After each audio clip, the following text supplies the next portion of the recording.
Welcome to Big Vile Opinion. Moderators, with my permission, any negativity in the chat should be hidden from this channel. This channel is a negativity-free channel, drama-free channel, and we are here to push the message out. We will not be distracted. So with my permission, any negativity in the chat should be hidden from this channel. Welcome to Big Vile Opinion Platform. And I just really want people to know, I appreciate anybody that's helping me. I appreciate anybody that's helping me. A lot of people have been there for me. I just don't want people going back and forth, being mad at each other because one person did this for me and another person did that for me. That's what the devil wants. He wants to cause confusion. That's what these people want. They want to cause confusion. And confusion ain't gonna do nothing but keep me in here. But the real thing is,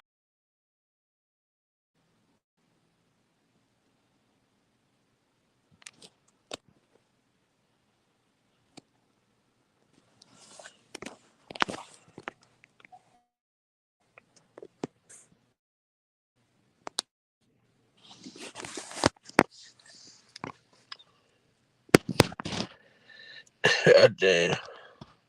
Provoke, what up with it? Good morning, son. Good morning. How you feeling? What's up, my brother? Oh man, What's you know, up, same old, man. You know, I'm getting this work in. It's a Friday, and you know, I'm just trying to, see what you're talking about. I know you're gonna be talking about some things. It's been some things going on in the news, buddy. It's been crazy. I'm talking about to the point, man. I did a live and had 80 people on X chime in. It was so crazy.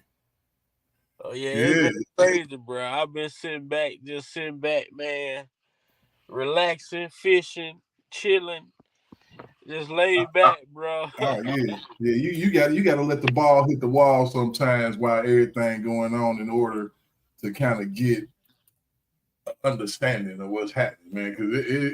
Because corruption everywhere, buddy, everywhere. I'm like, dude, everybody corrupt. It's crazy, bro. This shit crazy, bro. Man, I'm sitting here looking at this shit. I never. What up, news? I never. I really wasn't paying attention to that YSL case like that because I was putting a lot of time into the R. Kelly case and other things like that pertaining to that. And I was putting a lot of my efforts into that shit. And just this week alone, pretty much what caught my attention is when the judge held the lawyer into.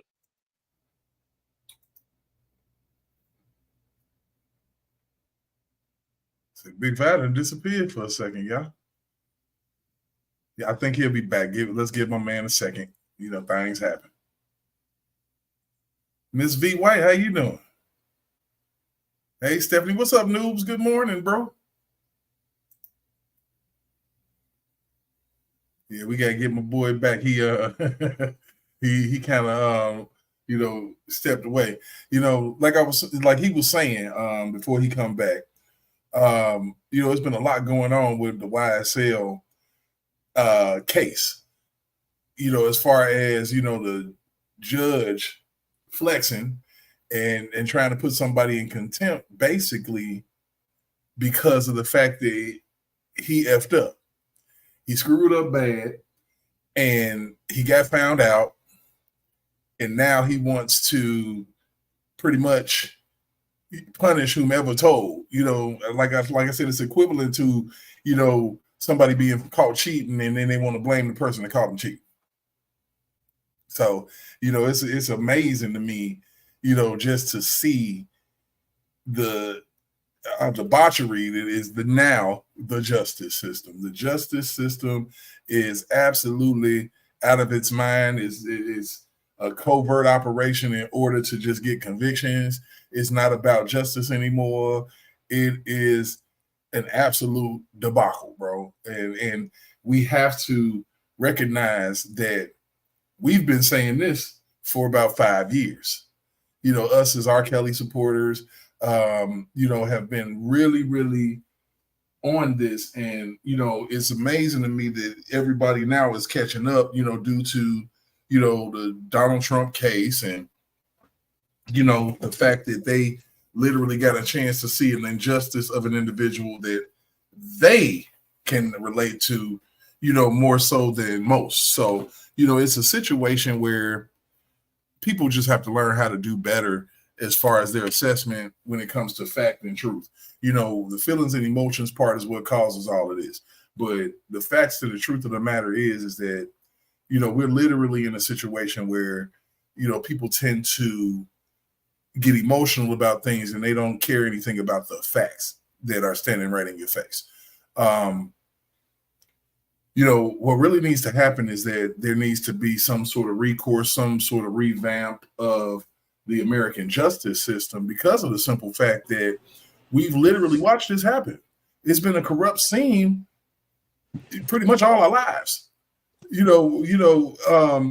can go back as far as, you know, Jim Crow era. You can go back as far as, you know, any type of court that is not really interested in justice, is just is interested in punishment.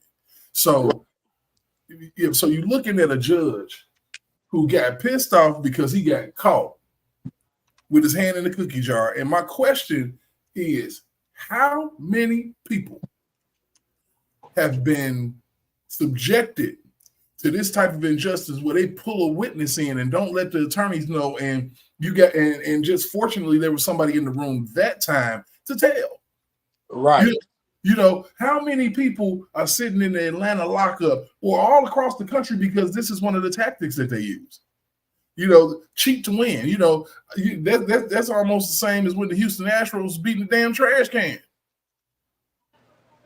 You cheating to win. You know, so in my opinion, the dude needs to recuse himself. He refused to, but the problem is that the bar, you know, the bar needs to step in. I mean, I'm trying to figure out why no one's stepping in, why the Bar Association isn't stepping in, why the Supreme Court ain't stepping in, you know, because nobody wants to touch or get their hands dirty on certain situations.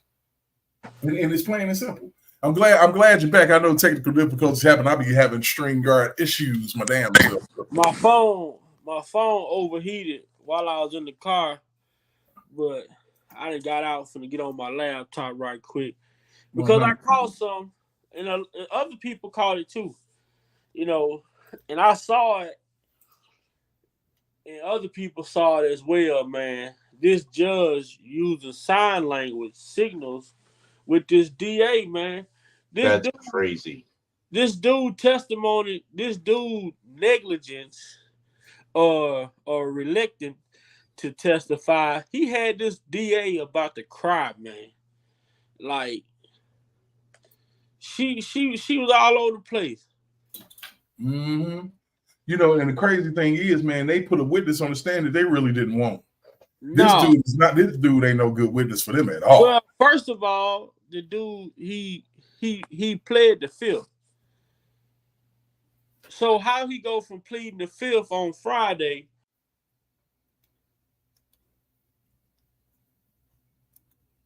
Oh shit! This man's hey Noobs, what's up, man? What's up? Say it's a Big Vi takeover. We lost Big Vi again. I see how it is, man. The white kid comes in and Big Vi just leaves. Oh my God, nah, it ain't that. He having some phone malfunction. So yeah, we'll keep it alive for him. Shit, I don't give a damn. Hey, it's Friday. That video that he showed this morning kind of blew me away because I mean, we just talked about not even 2 weeks ago, you know, all that stuff that went down with the, you know, in the Major League Baseball with that stuff. Yeah. And so this clown. And this goes back to something that has been bothering me, you know, over and over again. And how long has this judge been running this sloppy courtroom just doing things the way that he wants to do them. Because to me, just the things that I've seen from him so far, he looks like he's pretty just used to doing it his own way. So how many people has he screwed? Plenty. You got to know, right? I mean, and so at what point, and we've talked about this before too, about a lot of other things. At what point do they cut this judge off and go back and review every case he's ever touched? And the same with this district attorney who he's sitting there making, sign language to and everything else. Every case that chick touched needs to be go back and looked at because they've proven themselves. If it's to my understanding, this is her first case she ever tried. Man, but it seems like it. The love chick, she's one of Fannie Willis's, hand-picked DAs. Yeah. Yep. I mean, the crazy thing about it is that we're sitting here in real time watching everything that we was yelling about. And we couldn't even see it.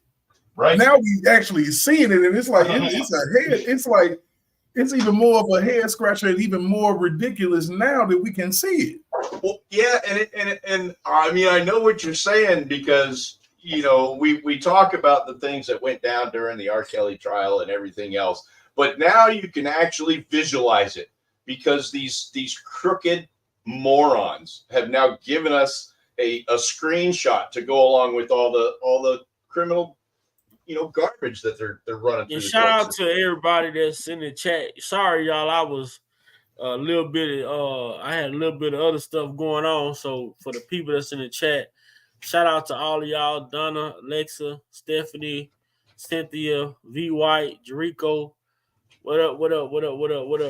But yeah, so check this shit out right here, Derek. Tell me what you see.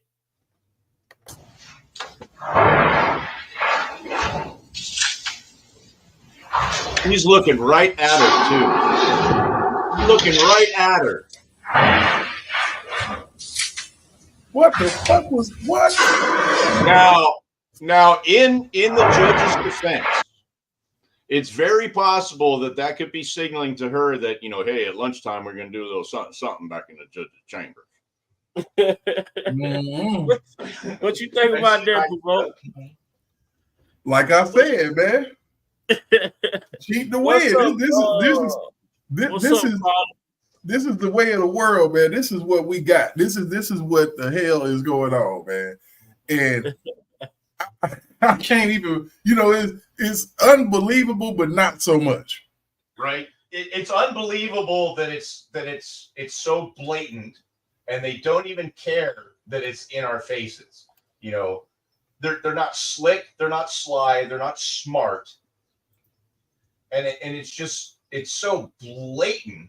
It's like a punch in the face. Carla said they may have been utilizing at the time. No, Carla. Ain't no ill sense in them ill. Man, look, you say I want some of that here when you get out of here. At this point in time, the dude Woody is being he's not being cooperative. Right. He's not being cooperative with them. So he's giving her the business. He's literally giving her a hard time.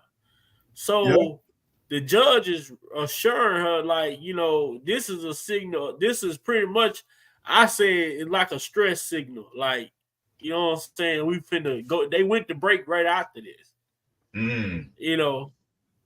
So he's telling her, just hold on, but it just look at it like, come on, man.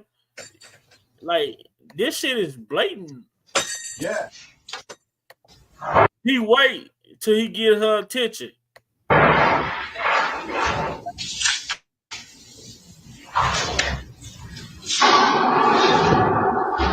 Then it's the same ear. You don't see no earpiece in there. It's the same ear. Both of them, the right ear. Then she adjusted her glasses.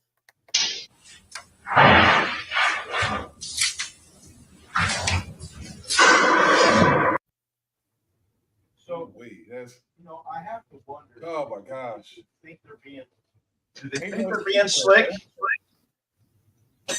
No excuses. But then you already have been busted for having a private meeting, Right. and then you get mad because the lawyer call you out on having a private meeting and telling Mhm. you ask me how I heard about it when he, like you say, you should have told me.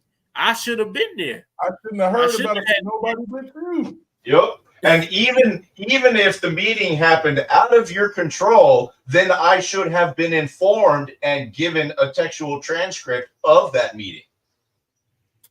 Right. He didn't say nothing about the transcript until Brian Steele brung it up. And then you And got is there a transcript? What's up, Love Light? What's up, James? Haven't heard about a transcript yet. Me either. I don't think there was a court reporter in that meeting, which is also a foul. In the Court of Appeals ruled in Brian Steele's favor. So he'll go to judge in there yesterday, pissed off again. Mm-hmm. Yeah. Yep. He didn't even know the difference between civil and criminal contempt, man. I No. didn't either until Man, that chick Ashley Merchant, man, that chick, she know her shit, and she came in there prepared. She took him to school. Like, let's go back to law school because obviously you weren't paying attention, and we're gonna talk about what civil contempt and criminal contempt is and direct contempt. We gonna figure it out. He telling her, I disagree with you on that. Yeah. Come on the panel, Carla, because it's a transcript because Brian Steele he brung it to the court's attention about this meeting that he wasn't at. The thing about this is, like I say, we've heard Jim Derogatis plead the fifth, and this man never took the stand. Now, this dude, Woody, he pled the fifth last Friday in court, and all of a sudden he on the stand on Monday. After meeting with the prosecutors, the judge, and other people. And if you've paid any type of attention to it, basically they told this man that we can keep you until everybody is prosecuted. Everybody. So because he said he willing to sit for 2 years just to not testify. Mm-hmm. And then he admitted to the murder. And they said he told them he was going to get on the stand and lie, and they was like, well, we ain't going to prosecute you if you get up there and lie. So you supporting perjury, but then when he's about to say, oh, okay, well, I'm gonna confess to the killing that I killed the old boy. No, we gonna cite you for perjury. Yeah. What the hell? Yeah. But see, now we looking at the type of people that they offer immunity to. You know what I'm saying? These are the type of people who get immunity. And it's showing a light on the type of people that are running in that district attorney's office too. And now the court system. It's crazy. Absolutely. This dude sat up there yesterday and said, hold on, let me find it. This man said, I lied about everything that I told the police. I told them whatever I had to tell them to not go to jail. So let's keep it all the way 100. This is the type of dude to get arrested on Saturday and be out on Sunday. Mm-hmm. Yeah.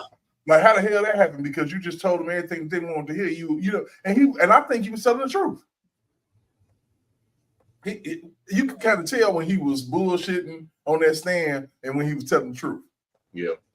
And when he said he told the police everything that he was like, my kid's birthday was coming up. And I'm like, look, whatever the hell I got to do to make this go away, please do it, Uh-huh. It's crazy. Hey, I'm going to jump out and jump back in real quick. Give me a second.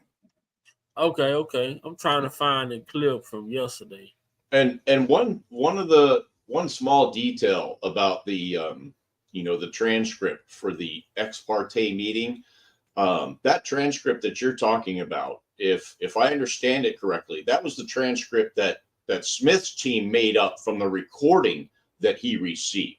So it's also my understanding that there was no court reporter in this meeting, and that they did it completely off the books, which is the part that's illegal.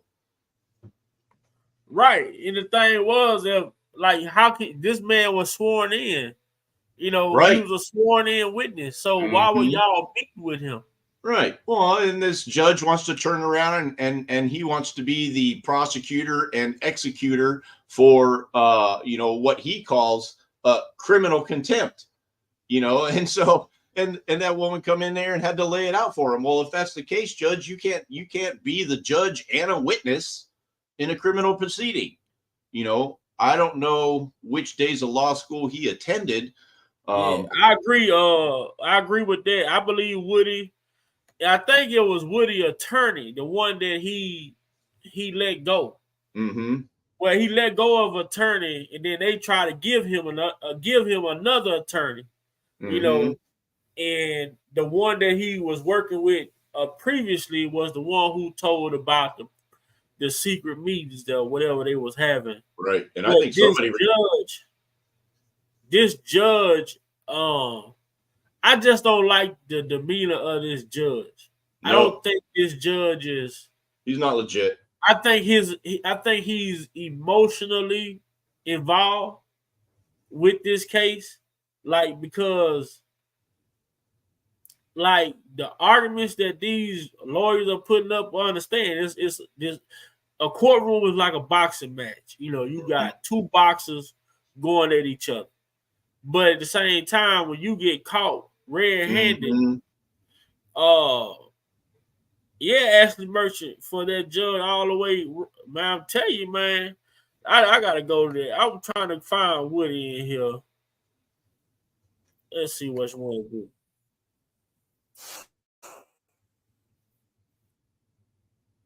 I want to go to him saying, but even you got to look at this too, News. Him admitting to killing the dude. But then he turns around and say everything I said was a lie. Right. But you done gave this man immunity though. Uh-huh. So you get what I'm saying? So it's like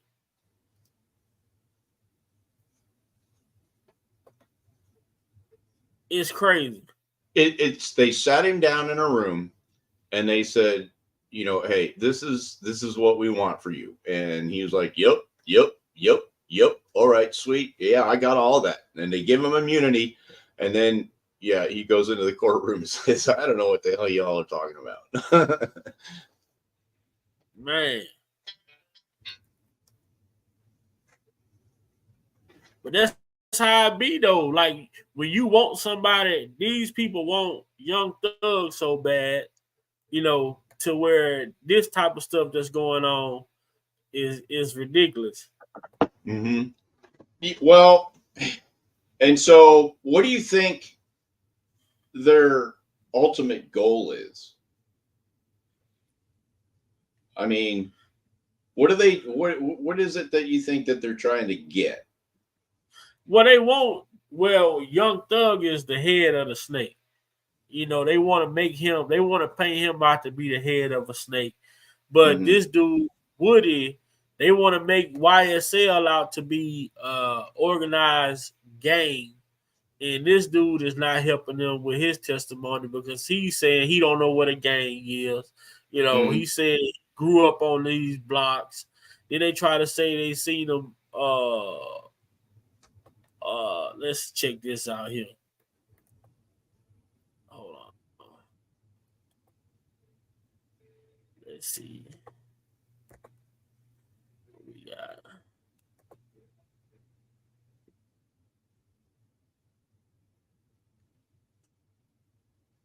Objection. Yesterday, did you tell myself and my colleagues, Ms. Love and others, about Little D and Shannon being in the vehicle the night of the murder? Huh?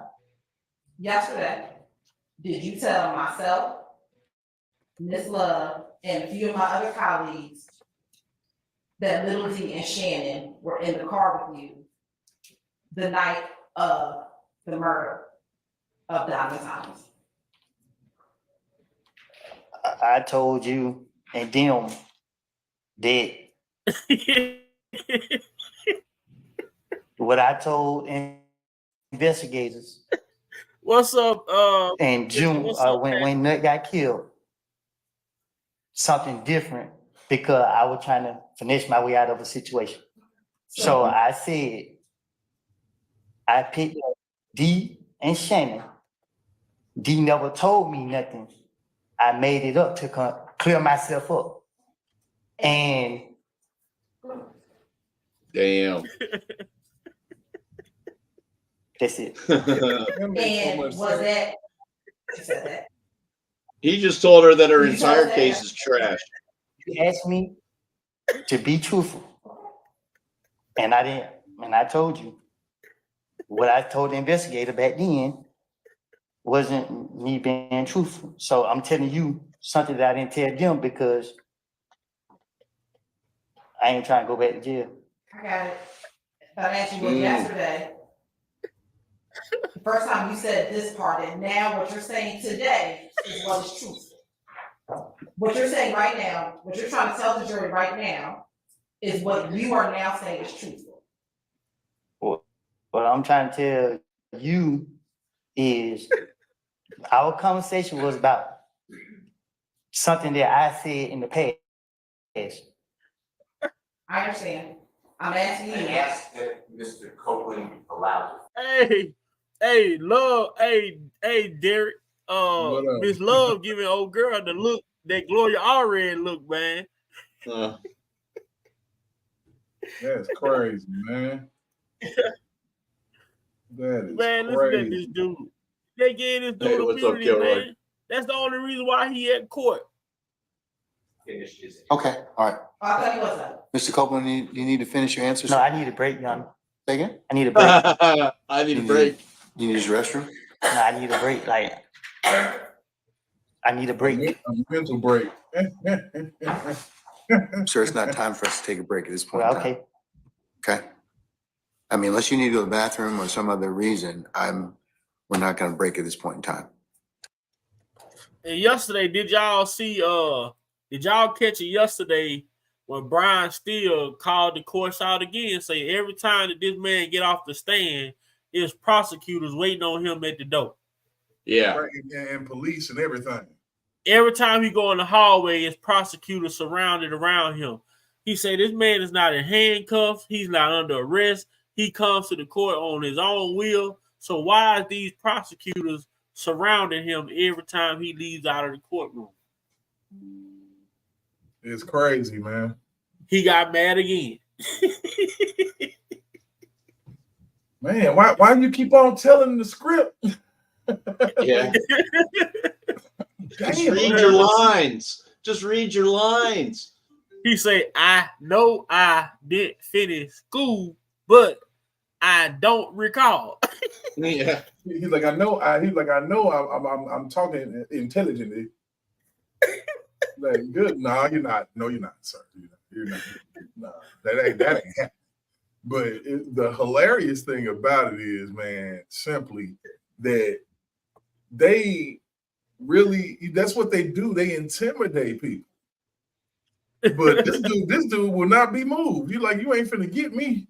Yeah. Lil Woody famous right now. Yeah, I'll tell you whatever you want to hear in a closed room, but when we get up to trial and I'm under oath, then this is the way we're going to play. Yep. I mean, it's clearly like this dude, he has some street knowledge. He may not be like book smart, but he have some street smarts, you know, and that's what they failing to not realize. Yeah, this dude, you may have thought y'all had a duck, but this duck can actually fly too. You know what I'm saying? And then the other piece of that is that, you know, like this judge and these prosecutors, they're such narcissists that they can't imagine that this guy is not going to play ball and see things their way. Right. Because they sit here, right, and he admit he admit to committing a murder, but you done gave him immunity. So anything he say, You know, what can y'all do? Then if y'all try to come back, revoke his immunity, like you say, impeach him, then you come back. Shit, if he admitted to something, he probably, huh? Oh, he probably feel like they can't prove it. Right. Well, now, I mean, the story is so muddled, I don't even know that they know what it was they were trying to prove. Because it's going to come out that, you know, they're pressuring this guy to get testimony in, you know, against Young Thug. And so that is going to taint his case. So they've screwed themselves twice now. And oh boy, what a circus. I wonder how many weeks it's going to be But for see, this. the thing about it is, the only reason why they've screwed themselves is because the shit is on television. Mm. Mm-hmm. And accountability is high right now. They like, and everybody's like, "Oh my God, this is what's going on." And Fannie Willis, yes, this is what's been going on. You know, and like I said, if I ever get in any type of trouble, I need a Mr. Steele. Yeah, I need him. Yeah. You willing to go down and go to jail? I think that he knew he wasn't going to spend a second in jail, though. Yeah. Yeah. Hey, you got it. I got a work call, so hold tight. I'm still with y'all. Yeah, because I guess in Georgia, the way that it works in Georgia, like you appeal, like you can appeal they court, Supreme Court rulings the same day.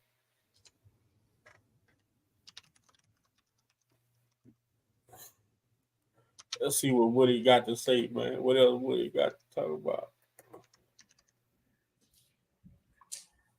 Do you need a few moments?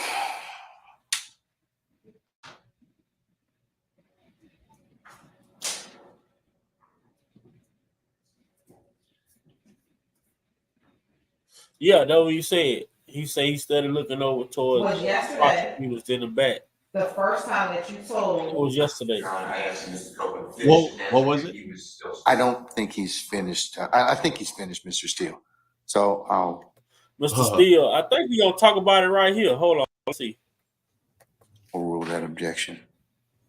Was yesterday the first time that you told anyone from the state that what you said back in January of 2015 was a lie?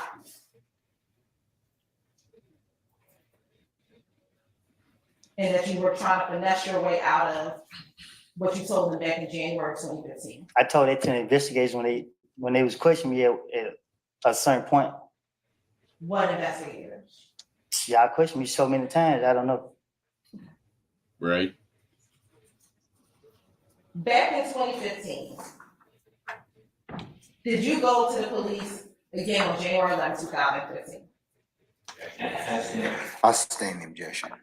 Did you also go to the police on January 28th, 2015? I don't know no dates, but if you know that if I went to the, you could just say it. Did you also go and speak with the police on February 20th, 2015? She don't listen. If that's what it say. And what about on February 21st, 2015? If that's what it say.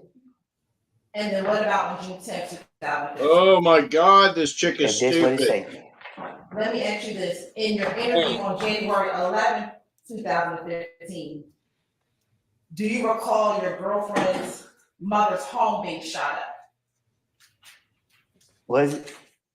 Do you recall it? He said, was it?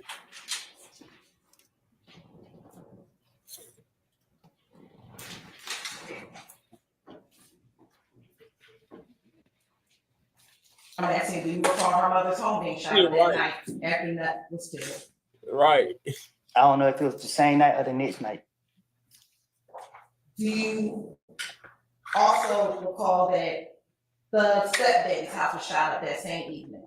I will object to. Basis. I'll sustain as the form. You can rephrase them. When Young Thug's stepdad's house shot up the night that I don't know. Yeah, if he wasn't there, why is she When asking you him that went to question? the police station on January 11th, 2015, did you go there on your own? Nope. Did the police come and get you to go to the police station, or did someone drop you off? They, I'm gonna overrule the objection. Did you voluntarily go down to the police station that night? Check this out. I'm going to show you how I afforded this car.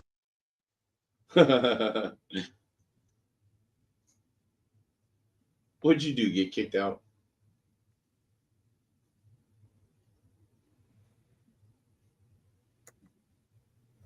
Let me see if I can get the with Mr. Steels. Yeah, so when he object the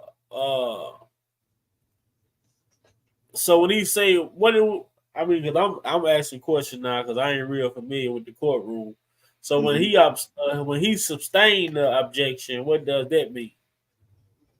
That means that whatever the objection was brought for, that the judge agrees. Okay.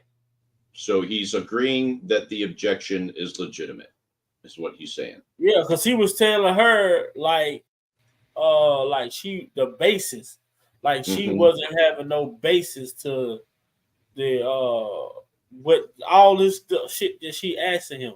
Right. Yeah, and the basis went away whenever he said everything that I told you guys when you interviewed me was a lie. But she's still asking him questions about the lies. Like they're actual events that happened. And he told her already, these are not events that happened because I lied because I didn't want to go to jail. And then she goes down a list of dates and asks him one after the other. He's like, I don't know. I don't know. If that's what it says, then that's what it says. Yeah, she this is her first rodeo, and they put her in a bad position. Yeah, she's a mess. She had no business being in there. No. But see, I feel like them cases where they know they don't have, it ain't solid. Right. And I mean, the other part of that is that, I mean, you may have heard this before too. It's a saying that, lawyers, particularly prosecuting attorneys, should never ask questions that they don't know the answers to. And so when he told those people that everything I told you in that interview is a lie, and she goes and asks questions about it anyway, not knowing exactly what he's going to say, then that is amateur hour. She should have stopped that line of questioning as soon as she found out that it was all bogus. And that's why all the prosecutors are standing out there waiting for him to go out into the hallway. Right. Because it's like, oh man, damage control.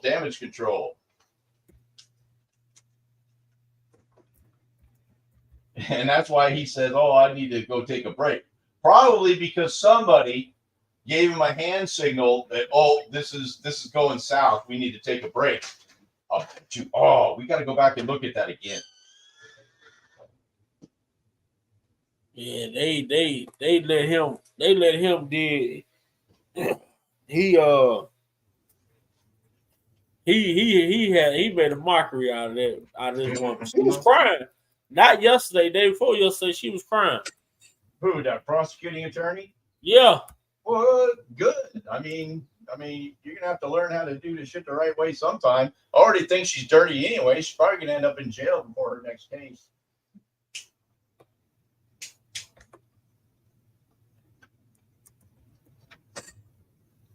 Because she was the same one that was wearing the white suit during the hand signal video, right?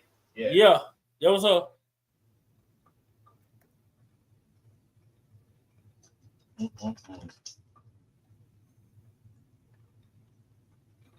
Same woman.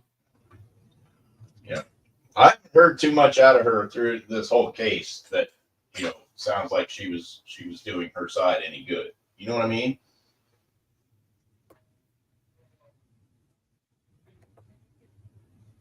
Let's see. You still trying to dig up that Woody video? Yeah, man. The dude got so much shit on here, man. Yeah. And so I guess the popular conjecture now is that Woody is the one that killed the dude. Is that right?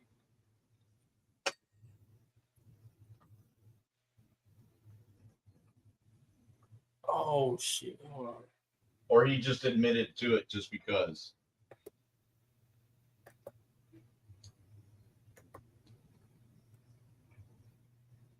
She asking him some more goofy shit. Hold on.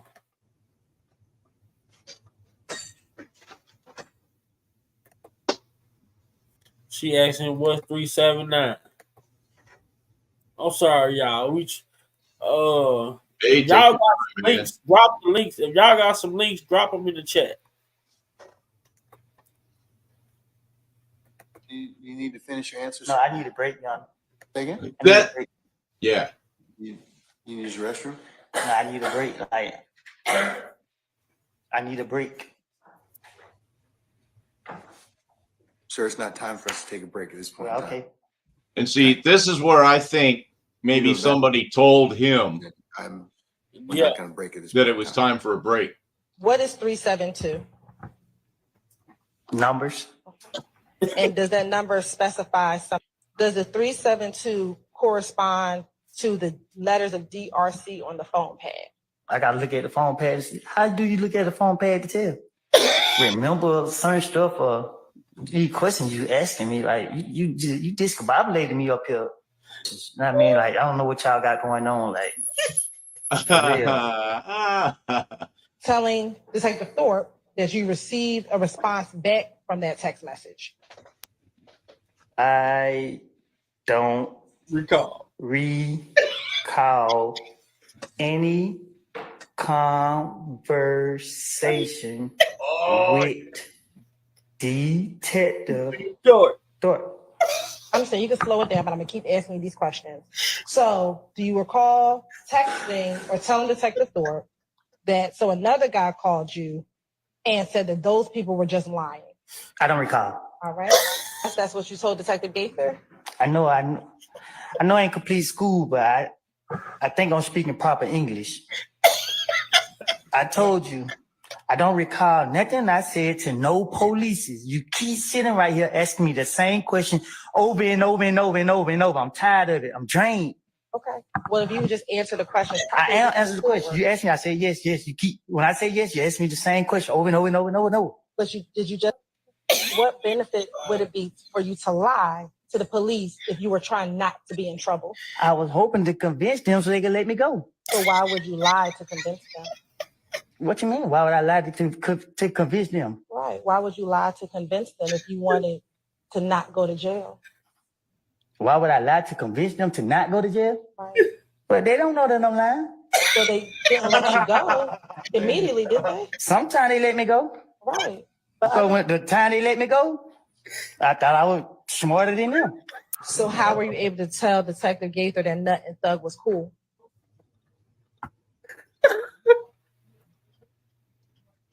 What? You think it's a got you moment, but it's not. But it's how I was yesterday trying to fish and listening to this shit, bro. I almost fell in the water. Man, this shit they gave this dude immunity, man, so he can do this shit. Oh my god. That's perfect. Because they're questioning me and I'm trying to get them off of me. And she asked me questions about Nut and Thug, I guess. And I'm telling her whatever she asked me. Let's say she asked me a question about this guy. Watch this right here, though. I'm saying, yeah. Well, this shit was so funny right here, boy. I seen this guy. It's blue. Whatever she asked me, I'm gonna agree to that. I'm gonna say whatever she asked me. If she asked me about this reporter right here, I'm gonna say, yep, she's sitting outside me with white tennis shoes on. I'm gonna say something. Just because I want her to believe I'm telling the truth. That I want her to get me out of jail. Well, she has on white tennis shoes, don't she? Don't you got on white tennis shoes? She got on Chucks. Right, and they white, right? What difference does that make? What difference does that make? She got whole chucks. Oh my God. Did she just get out of like high school yesterday? Because she is not equipped for the courtroom. Boy, man, this shit had me crying, man. Oh my goodness. Man. We need to make a meme montage. Man, I don't recall. Yeah. I know I ain't smart, didn't finish school nothing, but I just said I don't recall.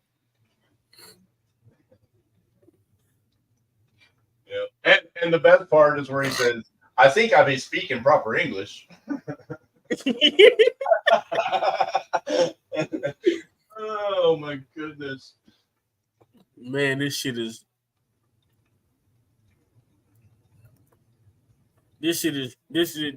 crazy, bro. Man. And this is going on still today, right? Or are they in recess today? I don't remember. I'm not sure if they going today.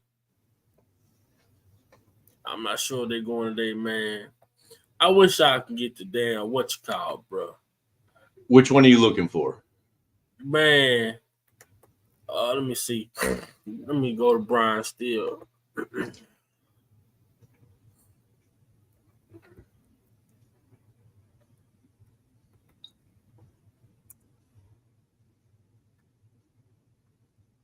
Let's see. That's from 2 days ago when he called him out. He called his ass out yesterday. That's old. That's old. This whole 6 hours, man. I like when the people like didn't took the clips out. Yeah. But you know, it's like a lot of taxpayers, you know, paying that, you know, they paying all this money for this trial to go forward. And like this dude is like a star witness for the prosecution. So it's like when he get on there and say what he said, like, you know, I lied to people, I told them whatever I had to tell them, you know, for them to let me go. And then here it is, he tell them like shit, whatever. I guess whatever I told them worked. You know what I'm saying? Mm-hmm. Mm-hmm. You know, let me go. Yeah, I'm not sitting in jail. I got immunity. What else you want to know? What do you mean why?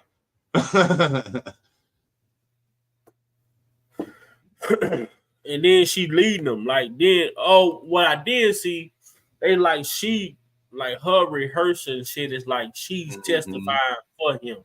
Right. You know, she's trying her best to pick up the pieces of the mushroom cloud that just went off in that courtroom when he said that everything that all the information she's working off of is a lie. And so now she's trying to pick up the pieces and salvage it. She should have gone away, talked to her people, and, you know, asked to bring him back later if she was going to question him again. But everything she did after that point, it just a train wreck. It make them look like fools. And this Miss Love chick, she's sitting down writing, she's writing notes and passing it to her to try and help her out. But you know, I'm telling you, man, not yesterday, day before yesterday, this woman was crying. Right. Yeah, and she's supposed to be the lead attorney for that case, or what? Yeah. My goodness. Well, I thought it was Miss Love, but I guess not. It's this lady. And this her first go around. It's over with. Her career over with. Oh, goodness. Yeah, well, you know, if she's doing the same shady crap that everybody else, including this judge, is doing, then it needs to be her last case. Because the judge, like somebody said, the judge acts as if that oh, here you go right here. Let's go. Got it, y'all.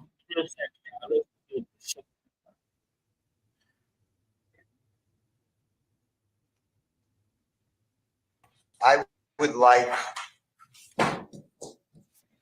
I would like the court to look into the appropriateness of Mr. Copeland, to my observations around your courtroom, outside your courtroom on breaks, is surrounded by several members of law enforcement, the district attorney's office, and prosecutors, potentially other persons. Thank you, next level.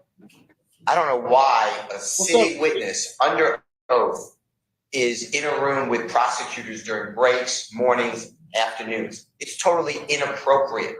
There are people who are at your court's door. There's a double door where the court sits to its right that aligns with the witness chair. And I noticed people standing there in law enforcement while Mr. Copeland is testifying. He's making eye contact with them.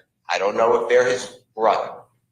My point to you is this: what gives anybody the right to surround a witness? He's not in custody, and bring a witness. I'm sure Mr. Copeland didn't say to the prosecutors, I don't know this, Your Honor, so if you think I'm wrong, then just strike it from your memory. But I'm sure he didn't say, hey, you guys want to hang out in this room a little while? So I believe that he is being led on a tether by the prosecutors, and it is coercion. It is inappropriate. And why would anybody not be recording everything he said? And why do I have to get it in drips and drabs? So I am objecting to the tactics of the Fulton County District Attorney's Office and whomever else they may have employed with a citizen, regardless of what the court may think of him, what the prosecutors think. I don't have any thoughts. So please don't put that in. Please don't put that in the ether. Okay, but that's what you just said, sir. Ether is okay. Clear. The court wouldn't do it. I wouldn't do it either. So why is it happening? He's a. I have no interest other than I'm a referee. Well, you're the referee who spoke with the witness without my presence. Mr. Steele, we're not gonna get into that right now. Well, okay? My point is, how is he being treated here? And why don't I have all this? And why is this going on? What an unfair trial for Mr. Williams. Think about it. If you were accused, Your Honor, and the judge met with this witness, with the prosecutor, and you sat next to me and Mr. Adams, you would say to us, what kind of case is this? Now he's being surrounded with all this law enforcement. My point is, Your Honor, we're going to object at this. I'm not going to be interrupted. Mr. Steele, hold on. No, but you're Mr. Steele? Mr. Steele? Yes, sir. What? Okay. I want to finish and make it a record for the court to understand. Well, Mr. Steele. I've never been interrupted in a court except for this one. You allow. Mr. Steele got a little Woody in him, man. I'll tell you what, Mr. Steele is sick of the bullshit because, it's flowing like a river in here. You cannot wear boots tall enough to escape the bullshit in this courtroom. Man. And the judge is getting mad every time that Mr. Steele calls it out. Yep. Fuck him. That judge shouldn't be a judge. Oh, he done for after this. I hope so, man. Well, but the challenges in this point in time is that some of the things that you have said at certain points in time are not appropriate. Not true. Okay, well that's the court's. The court is wrong. Well, you have, everybody has an opinion, and it can certainly be reviewed at the appropriate time. But finish up so you can go ahead and make your record. Interrupt anyone about a prosecutor or anyone. This is a record. This is important. Okay, but it's your allegation and assertion, sir. Okay, so what? But it's a record because he's trying to. It's his chance to talk. And if he's speaking, he's putting something on record. Why do you, the judge, keep interrupting? Yup. Now, after he's finished, if he's got something to say, as the judge, I assume that he has the right to say it. But yeah, just interrupting him to keep him from getting things entered into the record. Yeah, to me, that's a foul. Anybody over there, any of these defense lawyers over there, and he let the prosecutor just sit there and go on and on and on and on. Mm-hmm. Well, we don't know that. We don't know whether or not they're true. Going on. Every time Mr. Copeland comes in the courtroom or out of court, he's escorted by a DA's office investigator. You see that? This court is observant. You're not just sitting there in a cloud. You see exactly what's going on. You hear the prosecutor tell you, we were in a room with Mr. Copeland and he said, why? Okay. Why do I have to bring it up? You should be bringing it up. This is crazy. This is like communist Russia. Mr. Williams is having the worst trial. So I'm moving again to stop intimidating the witness by the prosecution, leave people alone, and stop accusing. You've allowed the prosecutor Love to accuse me of misconduct. Oh, but you've also accused her of hold on. You have accused her of misconduct as well. And remember what I told you about your professional response. Remember what I told you about your. And she's gonna take me down as opposed to you. So when I start talking, stop talking, please. Paying your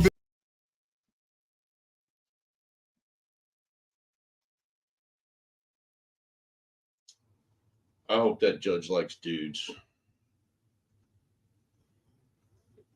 Man, it's crazy, right? Yeah. I mean,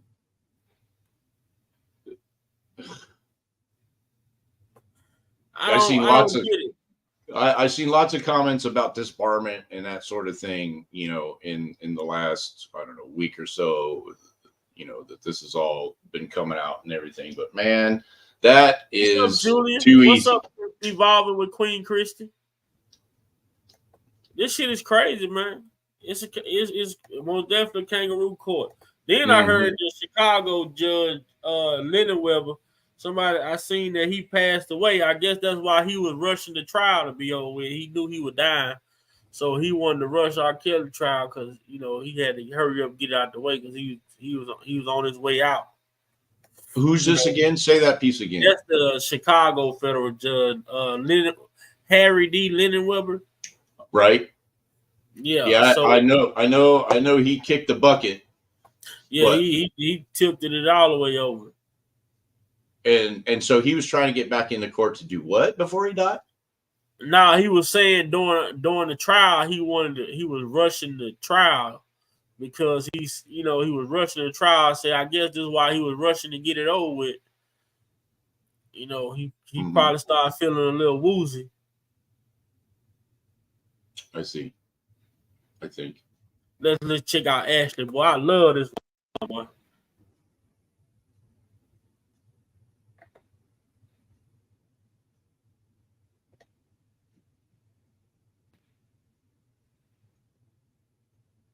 Could ask you to take the podium, please, as well. Then stand next to your attorneys.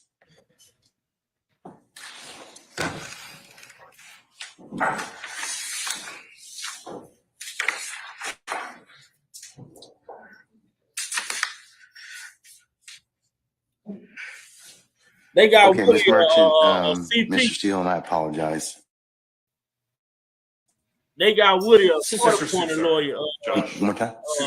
What spell your last name for us? SUSOR, Sierra Uniform Sierra Oscar. You're a good man. Good man. Okay. All right. Okay. All right. Thank you, sir. Okay, Mr. Schuster as well. All right, counsel, I've made a clarification to the order of contempt. Mr. Steele, I am going to hold you still hold you in summary criminal contempt pursuant to OCGA 15-1-3, subpart 3, for your failure to comply with my earlier order today. I'm going to order that you be taken into custody, incarcerated in the Fulton County Jail for no more than 20 days for this contempt. Those 20 days consisting of every weekend for the next 10 weekends. And you'll be reporting to 901 Wright Street Northwest, Atlanta, Georgia, 30318 at 7 p.m. on Fridays. You'll be released on 7 p.m. on Sundays. And it's to commence this Friday, June the 14th at 7 p.m. and not to end until Sunday, August the 18th at 2024, 7 p.m., subject to further order of this court. And that will be entered and e-filed. And you may take whatever steps you and your counsel deem appropriate after that. Okay? Can I ask a question? Sure. I'm going to file a notice of appeal, but for whatever reason that doesn't take, and you don't give a bond, then I'd ask that I can be with Mr. Williams and we work on our case all weekend, for all those weekends. Otherwise, I can't prepare. I speak with Mr. Williams all the time. That's up to you. And sir, I will, sir, if that comes to pass, you have my support. I will talk with our sheriff and we may be able to make that work. Okay. If that should occur. Okay. All right. Okay. All right.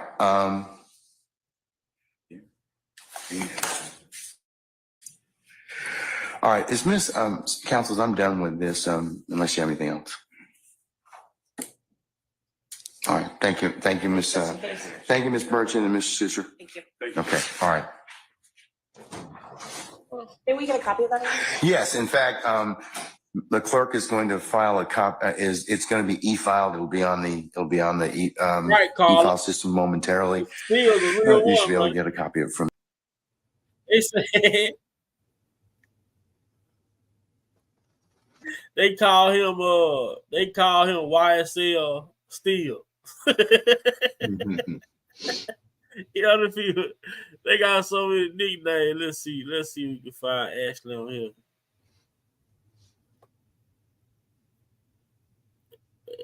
Ashley Merchant.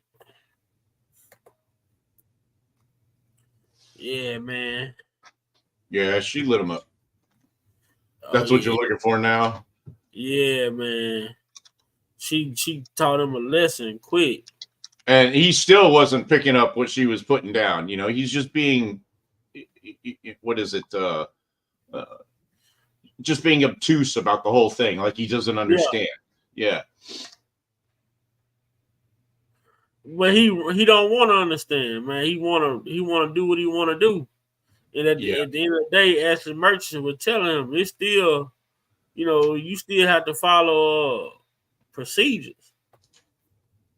Right. Yeah.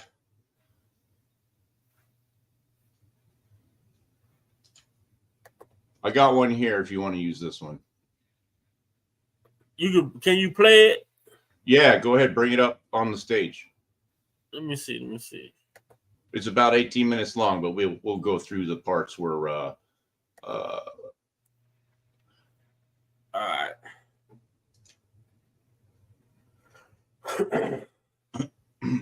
Let me get my thumb over here. There we go. This is what all about. Watch this. Ask a question. Yes, sir. Did the court order the transcript that we can see it and have a hearing and call witnesses? No, I'm not gonna order the transcript as of yet, because if the case should be reviewed, the appellate court will have that particular ability to do that.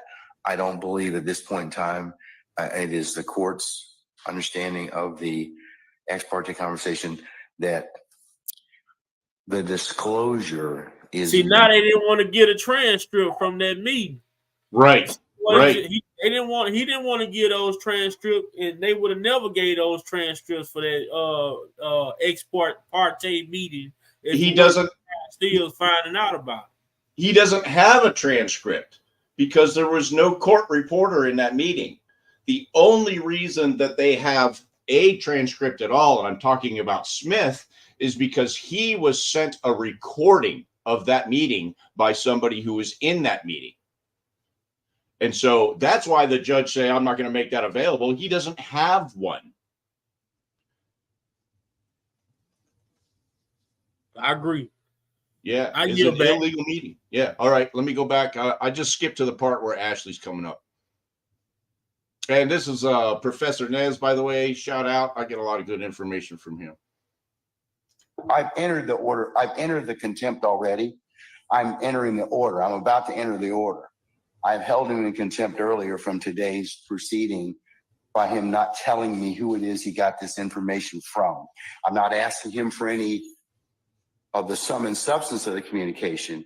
He's been disclosing that, however, and that's why I kind of want to know who told him that. So if he tells me who it is that disclosed that to him. I like how he's still trying to make deals here. Like he's got a leg to stand on. You know what I mean? It's just the assumptive attitude of this judge. Yeah. cockiness, mad because he got caught. Yep. You know, Yep. He will be able to purge himself of that contempt, and he's done. That's the only thing I'm asking for at this point in time. If not, then as you well know, as a criminal contempt, there's no superseded bond, there's no appeal, and I'm going to put him in custody. Well, she's waiting for him to finish so that she can tell him what it really is. For this evening, and if he wishes to, which he can still purge if tonight Keith Adams emails me or you email me and tell me, well, it was X. So I'm going to give him as much flexibility to purge himself of this contempt.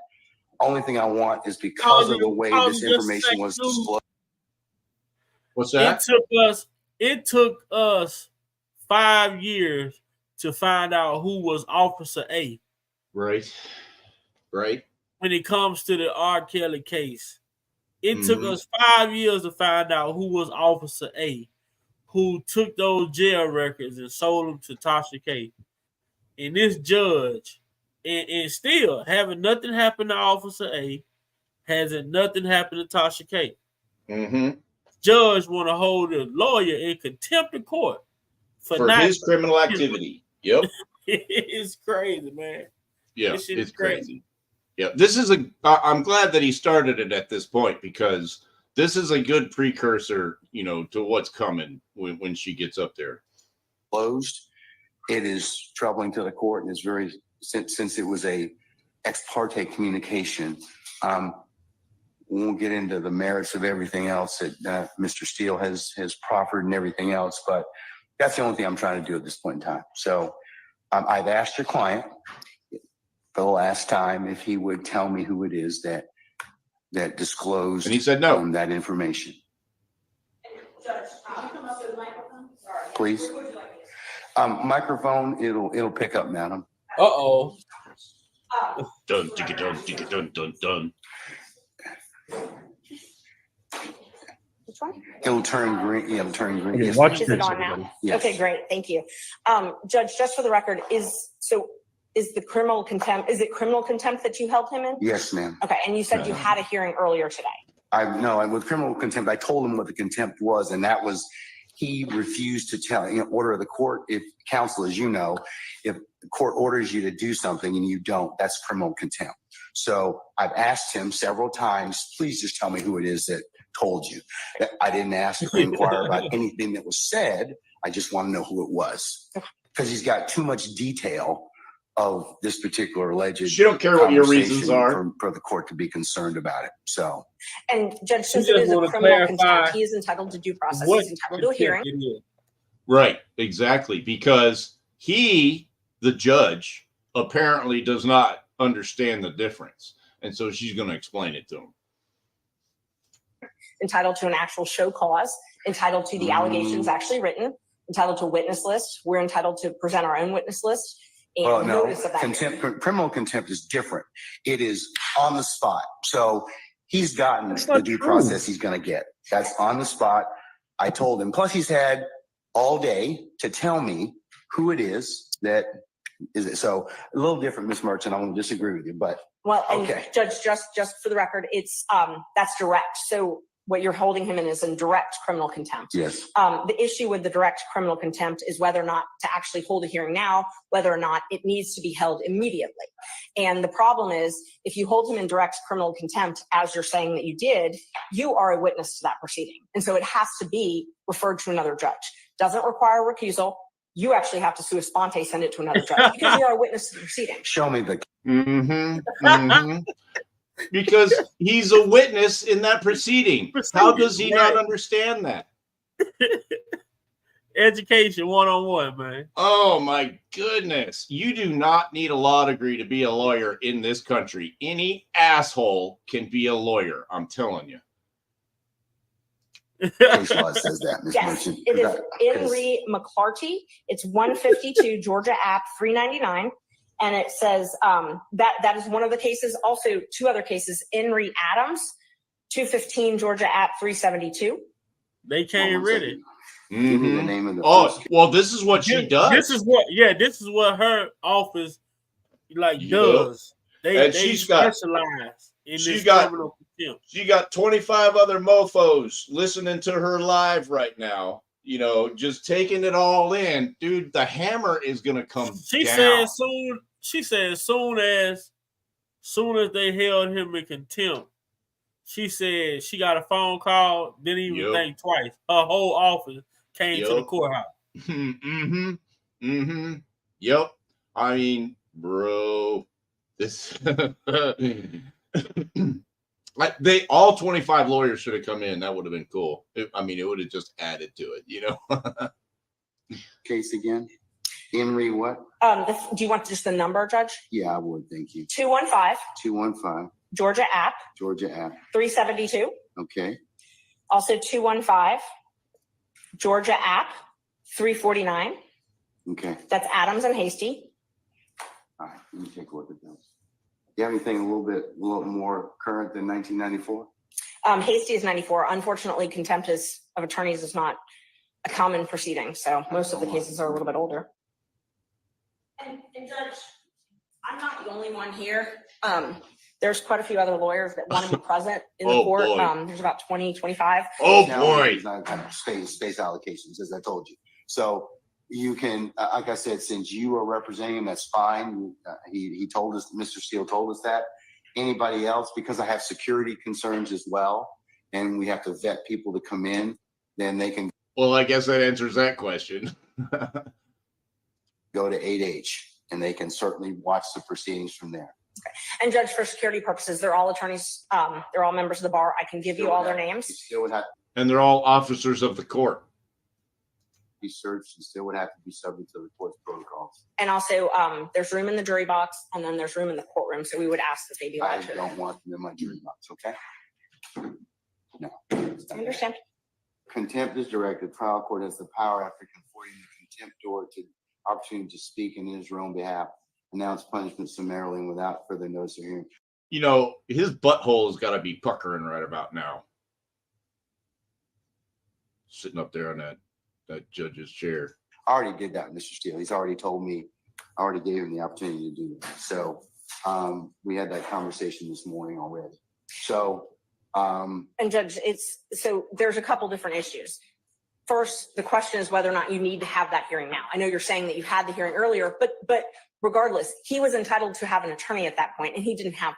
So the question is initially whether or not you even need to hear this now. And some of the cases I've cited, along with some others, say that a summary proceeding is not necessary in a case like this. And the best evidence of that is the trial has continued. It has not stopped this trial. So for you to hold a summary hearing of direct contempt, the court has to be able to state how this interferes with your ability to administer justice in this case. I can tell you because it is a violation of the sacrosanct nature of the court's ability to hold ex parte conversations without those being broadcast to other people. And as to how that information was disclosed, that's a real problem. That's why it's of such an issue for the court at this point in time. Judge, and Mr. Steele has a right to make a motion like this. If there were ex parte, he does. I'm not saying anything, but he just can't help he but cut people off. He cannot resist cutting people off. Anybody outside of the prosecutor, he cut them off. Yeah. And, you'll find that with anybody who is having an argument against somebody with facts. Because when you've got no leg to stand on, that's really your only option, is to cut them off and keep them from speaking the truth. Because he has no defense. He has no explanation. He caught red-handed and don't want to accept it. Yep. But he's kind of put himself in the particular position he's in. No, he did that. The only thing that the lawyer did was receive information. That's all he did. He didn't make the recording. He didn't sneak into that man's chambers. He received the information. And as the defense lawyer, did exactly what he was supposed to do. No, Judge, I don't agree. Well, I believe that I'm gonna disagree with you, okay? I believe that the court has put him in that position. No. He cannot be held in the law states, McClarity, which I cited to you earlier. And it's true that direct summary contempt, which arises in the presence of the court, intends to scandalize it and or hinder, obstruct the orderly process of the administration of justice. The preservation of order and decorum of the court is exempt from due process requirements of notice and hearing. That's even Moody, goes back to 1974. So I believe that Mr. Steele, he can file whatever motions, but his particular actions in this case, I just want to know who told him this. That's all. I'm not asking him this to release or otherwise tell any conversations, but I just want him to tell me that. And Judge, so that's what you want, but that does not conflate to a contempt.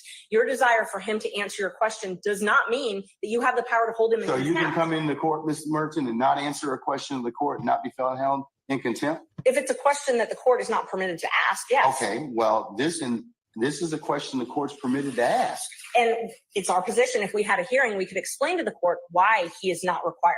First of all, the court accused him of eavesdropping. That is a crime. He has a Fifth Amendment privilege against answering those questions. Rule 1.6 protects all confidential information that is gained not from your client, but in representation of your client. He has the ability to protect that information. But we don't even need to get there because he can't be held in contempt, and you can't threaten him with contempt for presenting a motion in good faith. He presented a motion in good faith that he believed there were ex parte communications. You are a witness to that because it's my understanding that you were part of those ex parte communications. They can't be ex parte if you aren't part of them, by nature. Okay. Okay, so this is absolutely amazing. So I don't know how much more of this you want to get into there, Big Vi, but I mean, that pretty much, sums up what they had going on. And so this judge is just grasping at straws, trying everything he possibly can, to try to wiggle his way out. And she's not buying it. She's like, if you're going to send him directly to jail without a get out of free or collect $200, then there's certain procedures you got to follow. And the judge is just, refusing to follow those procedures.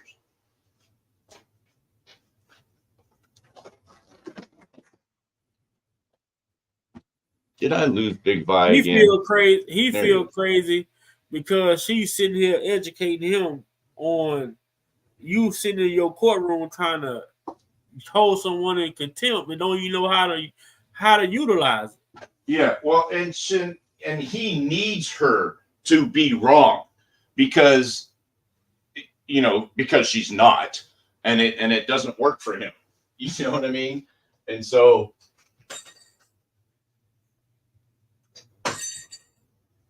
the other thing that I discovered, was one of the differences between, civil and criminal contempt is that criminal contempt means that something has already happened that is irreversible, that causes damage to, the trial or the case or whatever. And so, and that hasn't happened here because like she said, as soon as he discovered it, he reported it to the court. It's not his problem that the court doesn't know how he got the information. Not his problem at all. No, but they, like you say, it's the judges. The judge should have let him know about those meetings. Yeah. If he was legit, then that's what he would have done. He would have said, "Hey, I met with these people." And the other thing is that it's a pretty good indication that he's the one that called the meeting. Because if it was like a spontaneous thing, meaning there was no premeditation. If it was a spontaneous meeting, let's say the district attorney came up and said, "Hey, judge, we want to meet with you. And, these are all the people that want to meet with you." So then his first responsibility would have been to have a court clerk come in and take notes for that meeting. And that's why he doesn't have a transcript, because he did the meeting dirty. He doesn't have a transcript of it. There was no court reporter, and he was trying to do it on the sly and under the table. got busted. Yup. And he said so- right in the beginning when he asked for those transcripts, well, we'll make them available for you. Yeah. Man, it's just it's just looking at stuff like this is like this is what gives people like if someone who's going through a criminal like that whole Georgia like thing is like corrupt, man. Yeah. And here's what I think is going to be one of the judge's big problems going forward. He is either going to have to come up with a transcript of this ex parte meeting, which doesn't exist, this transcript, okay? Or he's going to have to backdate and forge a transcript to present. It's like, when you tell the cop that, you got insurance and everything else, and you get to the courtroom and you can't prove it. What's up, Ashley? Yeah, man, it's crazy, but it's just something that me just sitting back and like I say, I came across this case. I hadn't really been following it. I know there's other people that do follow the case. Well, we've been beating this up over at Provoked Thoughts. When I seen when the lawyer was held into contempt, and I was like, hold on, man, I gotta look into this, man. Something just don't seem right about this. And sure enough, something wasn't right. And what's crazy to me, because we keep seeing it more and more often, is that why do all these courtrooms starting to look like, Hollywood Housewives, TV drama?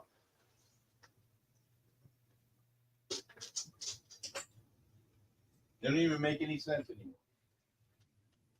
Because I mean, in certain courtrooms, anyway, if this judge right here, it just seems as though he's not working off of his own understanding. He's working like he have an agenda.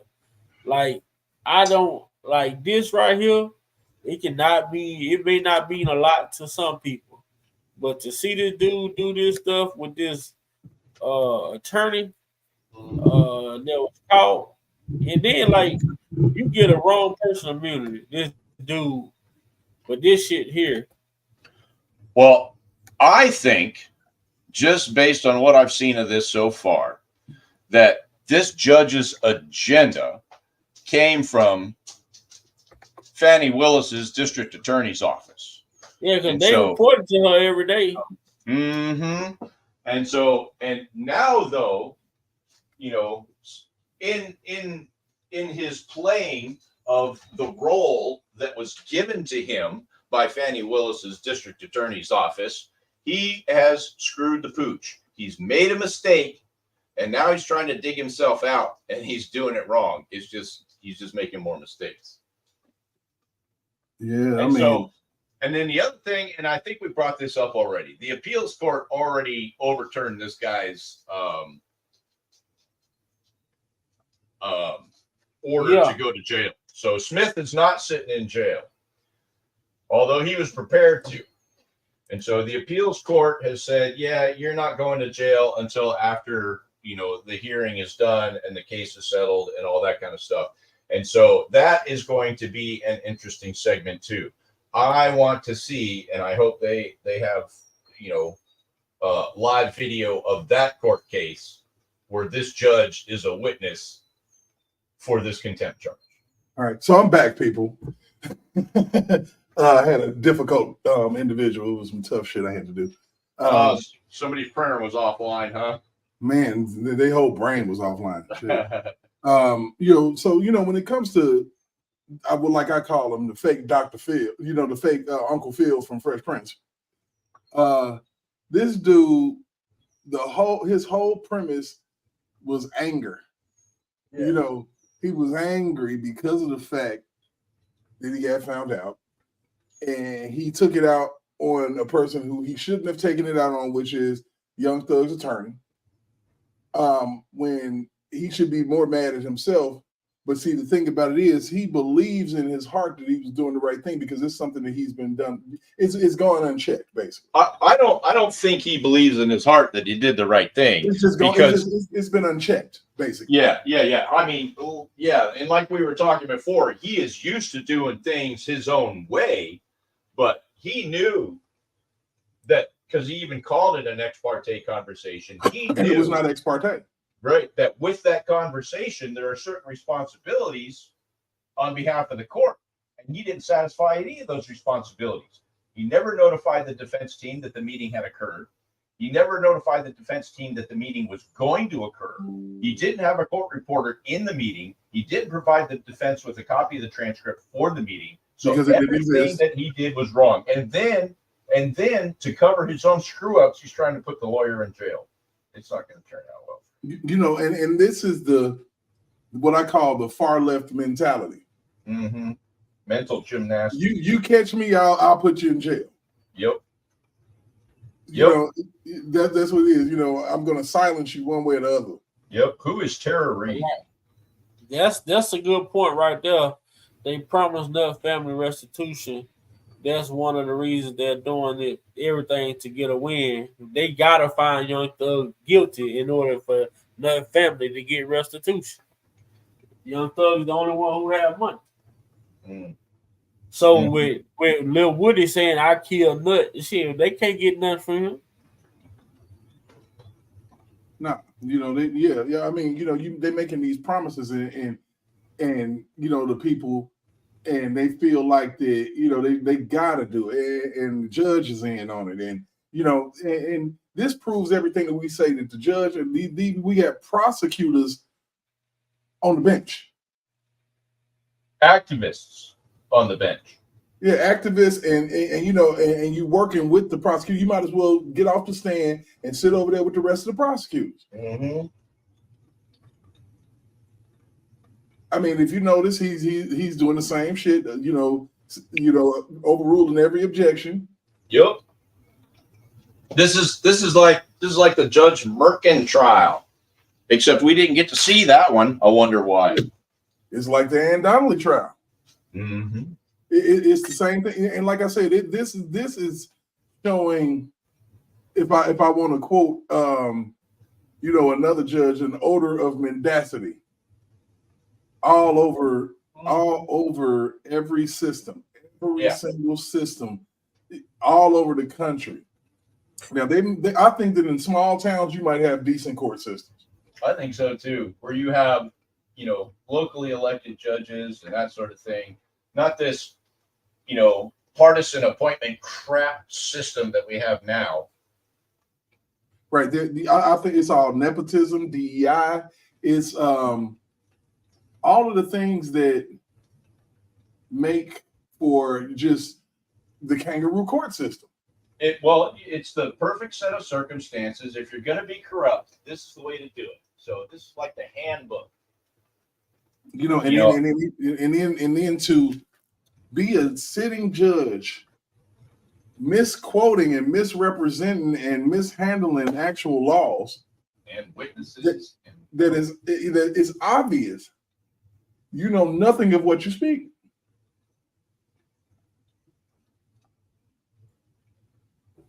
Well, if it does exist, and everything that was said in that, I saw. Well, he said it in the beginning of when Ashley first came on. He didn't. When they talk, he say they'll get some transcripts together, or he'll have to do the appeal to get the transcripts or whatever. But by that time, they can do whatever the hell they want to do. They can make up a transcript. You know, really. And that's the thing. Where did that transcript come from? Because the only one that I have seen so far is the one that Smith provided. Go back to it when he talked about the transcript news. Ah, geez, I don't know where that was. Do you? No, it was right in the beginning before Ashley started. Okay. Right before she went up and still was going down. All right, let me see if you're not her. Okay, so it'd be around in here somewhere. He got this information from. I'm not asking him for any of the sum and substance of the communication. He's been disclosing that. However, Now, see, he should already know what the sum and substance is of the communication if he had done it correctly. You know what I mean? Right. So he would have no reason to ask for that. And that's why I kind of want to know who told him that. So if he tells me who it is that disclosed that to him, he will be able to purge himself of that contempt, and he's done. That's the only thing I'm asking for at this point in time. If not, then as you well know, as a criminal contempt, there's no superseded bond, there's no appeal, and I'm going to put him in custody for this evening. And if he wishes to, which he can still purge if tonight Keith Adams emails me or you email me and tell me, well, it was X. So I'm going to give him as much flexibility to purge himself of this contempt. Only thing I want is, because of the way this information was disclosed, it is troubling to the court, and it's since it was a ex parte communication. We won't get into the merits of everything else that Mr. Steele has proffered and everything else, but that's the only thing I'm trying to do at this point in time. So I've asked your client for the last time if he would tell me who it is that disclosed that information. Judge, can you come up to the microphone? Sorry. Please. Where would you like this? Microphone, it'll pick up, madam. Thank you so much. Just for the record, actually, which one? It'll turn green. It'll turn green. Okay, Yes, watch ma'am. Is it on now? everybody. Yes. Okay, great. Thank you. Judge, just for the record, is it criminal contempt that you held him in? Yes, ma'am. Okay, and you said you had a hearing earlier today. With criminal contempt, I told him what the contempt was, and that was he refused to tell, order of the court. If counsel, as you know, if the court orders you to do something and you don't, that's criminal contempt. So I've asked him several times, please just tell me who it is that told you. I didn't ask or inquire about anything that was said. I just want to know who it was, because he's got too much detail of this particular alleged conversation for the court to be concerned about it. So, And Judge, since it is a criminal contempt, he is entitled to due process. He's entitled to a hearing, entitled to an actual show cause, entitled to the allegations actually written, entitled to a witness list. We're entitled to present our own witness list. And well, no, notice of that hearing. criminal contempt is different. It is on the spot. So he's got the due process he's going to get. That's on the spot. I told him. Plus, he's had all day to tell me who it is that is it. So a little different, Ms. Merchant. I won't disagree with you, but Well, and okay. Judge, just for the record, it's that's direct. So what you're holding him in is in direct criminal contempt. Yes. The issue with the direct criminal contempt is whether or not to actually hold a hearing now, whether or not it needs to be held immediately. And the problem is, if you hold. So I don't think where do they talk about transcript? I mean, I know there was one point where the judge It was said, a little bit before that. It was why Mr. Steele's. It was right before she come up. okay, let me see if I can find Brian was still up there. I'd like to It would be just like if you all in the past have had ex parte conversations with the court. And I won't say about for what? You and Mr. Adams and others. That is your right. And that little period or that little conclave of discussion with the court protects you and protects the system. It's recorded and taken down. So if it needs to be reviewed later, it gets reviewed. But you have made something out of it where I'm kind of at a disadvantage at this point in time. So because I didn't invite you into that particular proceeding, and I don't think you had a right to be there. What? Yep, you think. Yeah. Okay, well. So witness testifying who met with the court and the DAs, that doesn't concern us, Your Honor, meaning the defense?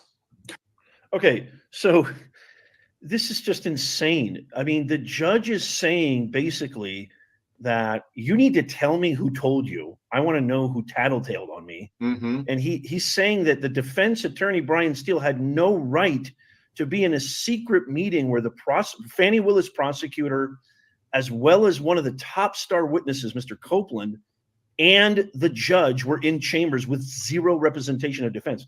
That is so absolutely absurd and wrong on all sorts of levels, legally, ethically, morally, everything. But anyway, bear with me because I'm traveling right now. He will be able to purge himself of that contempt, and he's done. That's the only thing I'm asking for at this point in time. If not, then as you well know, as a criminal contempt, there's no superseded bond, there's no appeal, and I'm going to put him in custody for this evening. And Yeah, no, you're not. If he wishes to, which he can still purge if tonight. Got mad. The He's prosecutor Adam's told him emails. we need him out. We need Mr. Steele out. Mr. Because that's another violation. Mm-hmm. Yeah, Mr. Williams need his counsel. He have a right to his counsel. That's another violation. It's like they was finna pile it on, man. Yep, just rack them up. See if we can get a high score.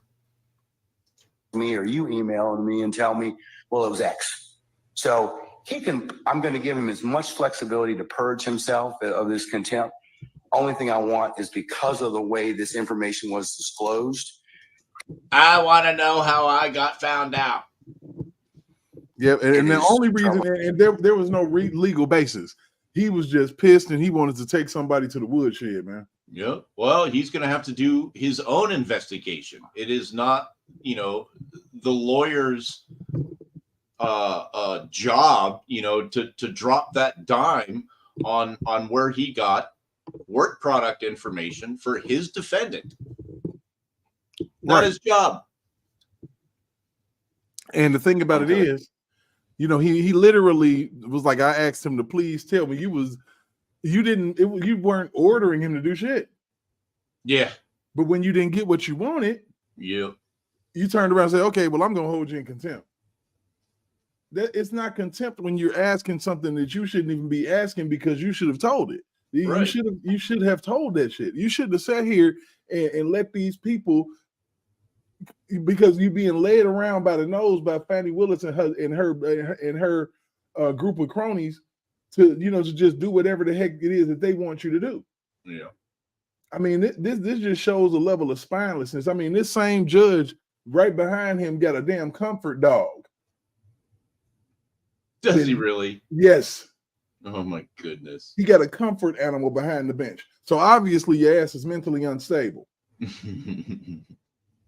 That you need to have your little puppy with you while you hold in court. Yeah. The shit is crazy. I mean, so you sit here and you allow yourself to be compromised as a judge, as the highest person in the court, just like Judge McAfee. But Judge McAfee was smart enough to get the shit off his plate when it came to Fannie Willis. He's like, hey, I'm gonna sign you. Yeah, you can get an appeal. I don't want nothing to do with this shit.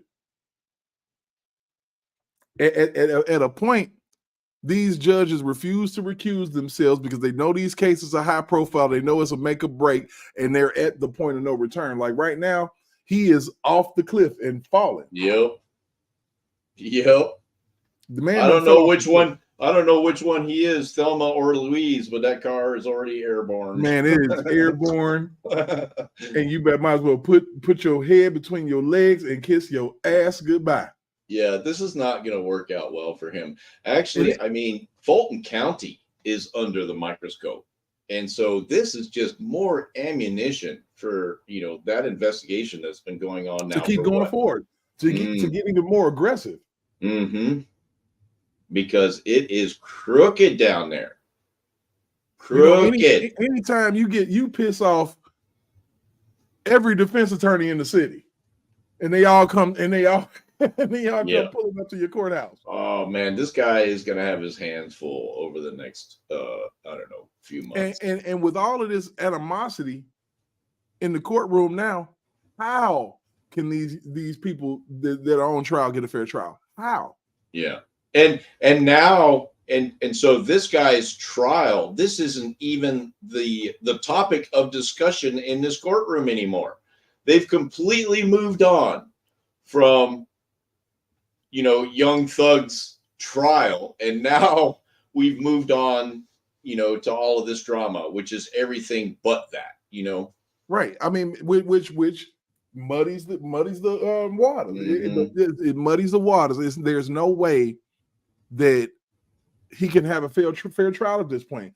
He No. wasn't having one to begin with. No. Yeah, this is going to be a mistrial. I mean, it needs to be a full-fledged dismissal. We're gonna let this shit go, but they put too much money in it. They're at the point of no return. You sit up here and you've literally had one of the longest trials in Georgia history under the economy that we live in right now. It's cost millions of dollars Mhm. to And for even what? hold this. All of these people that are in here that's getting paychecks for this. It's one of the most ridiculous things I've ever seen. It's like, how dare you even think that this is okay? Yeah. How dare you even think it? I mean, it's not. Well, and they've completely lost, the plot, because whatever it was that they were trying to accomplish with all the shadiness is gone now. That's toast. I mean, when that dude came up and just made fools out of them, that pretty much threw their case out of the water. And so, The now man you has have to not even wonder, been what are we crossed. doing? Yeah. He hasn't even been crossed yet. Mm-mm. I'm ready for cross-examination. I would love to see what Lil Woody got to say on the cross. Yeah. Did they squeeze you when you was in that back room? Objection sustained. What the fuck? Mm-hmm. Yup. Because he got Yep. squeezed. I'm talking about he got What's squeezed. up, Uncle Mew? Yeah, they put the squeeze on Lil Woody. This man told little people, I told the people whatever I had to say to get out of that day. Mm-hmm. Yep. So I mean, so anything that you have down that you said I said was all BS because I didn't want to go to jail. So now, because he said what he said because he said what he said. Yep. And that's what he said. Yep. And thanks for the immunity, suckers. Absolutely. And for him to tell him that he murdered that man. When did he do that? Where was that at? In that room. Oh. And that was one of the things that he was about to bring up as Right. I remember as Uncle Phil was storming off with his dog. Because I've never seen a judge throw a fit like this. Oh my goodness. And if that is what is in that, did somebody find that transcript? Any transcript? In the appeal to the Supreme Court, all of that information was there because that was what was given to them. And an admission of a murder, and then you tell it was whoever told them this told them verbatim. It was the lawyer that he fired. I bet I bet it was. I mean, I put cash on it. And I don't think that she told Steele directly. She sent that shit to one of the attorneys that she knows that's working with one of those other attorneys, with one of those other clients, I believe. And then he's like, "Well, look at this shit," and they immediately was like, "We got to file a motion for a mistrial." Yeah. And it was funny because he never got the motion out of his mouth. He never got the full crux of what he was trying to say. And never got it fully on the record either. Before he said, "I'm going to deny your motion." Yeah. How did you get? How do you know? So all of this is on record, and all of this is on TV. All of this is on YouTube and all type of social media platforms, and people are seeing it over and over again. Yeah, I'm gonna have to dig for this transcript because I haven't seen it. This is what Democrats do, man. This is what this is the Democratic Party and their justice system in full effect. Well, yeah, the administrative state, not just the Democrats. I mean, you got dudes from both sides that are, helping this sham along. But I bet you if you look up these people party affiliation, there's no doubt about that. But every last one of them in the room are Dems. Yep, but the ultimate goal is just to have, all of us, sheep corralled and controlled, and so, but that's a different topic. That would take us off the beaten path. Just know that it's not just these guys. It's just they're the ones that are at the moment being the most blatant about it, because they think nobody can do anything to them because they get to make the rules. And what Kilroy girl is saying about the court reporter being in and out the room, she was probably sent out of the room. Right. Even if she was ever notified of the meeting in question to begin with. Because that meeting was not held in the courtroom. That meeting was held in the judge's chambers. A little sidebar. I don't want to get too distracted. We'll jump back on this. Now, the Hunter Biden case is over. We've heard from Hunter Biden jurors. We still haven't heard from a Trump juror. We still ain't heard from an R. Kelly juror. Ain't that some shit? Ain't that some shit? Like, that's the craziest thing I've ever. I'm like, wait a minute. We immediately started hearing from Hunter Biden's jurors. Same day. Now, in the defense of Trump jurors, if you were a Trump juror, would you go on TV? Yeah, you would have to black my face out. Yeah, if you're one of those jurors and you decided that you're going to be the one to go on TV, you need to move and make sure that you got a nice place somewhere underground. Yeah, because it ain't gonna be Trump that's gonna come for you. It's gonna be some Yahoo redneck with a gun. Like, you stupid son of a bitch. Yep, I can't believe you done that. We're gonna take you down to the woodshed.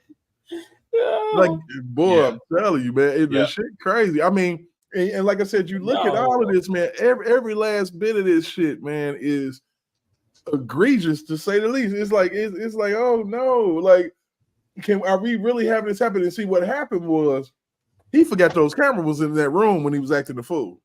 Yeah, I think so too. I think you're right. I think he had a momentary lapse of reason there and forgot that everything was going out to God and everybody. Because, man, he should have called a recess right then and there and got his thoughts together. Got it. Yeah, so it's egregious to say the least. There's absolutely no reasoning. Yeah, that's crazy to me right there, what he's got up on the screen right now. That is crazy to me. It's laughable, but it's not funny. This is not funny at all. You can't do that. Man, he's looking right at her. Damn. Steal second base.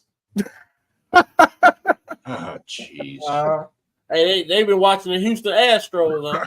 I guess so. Go. There's a curveball coming. Don't swing. Like, sheesh.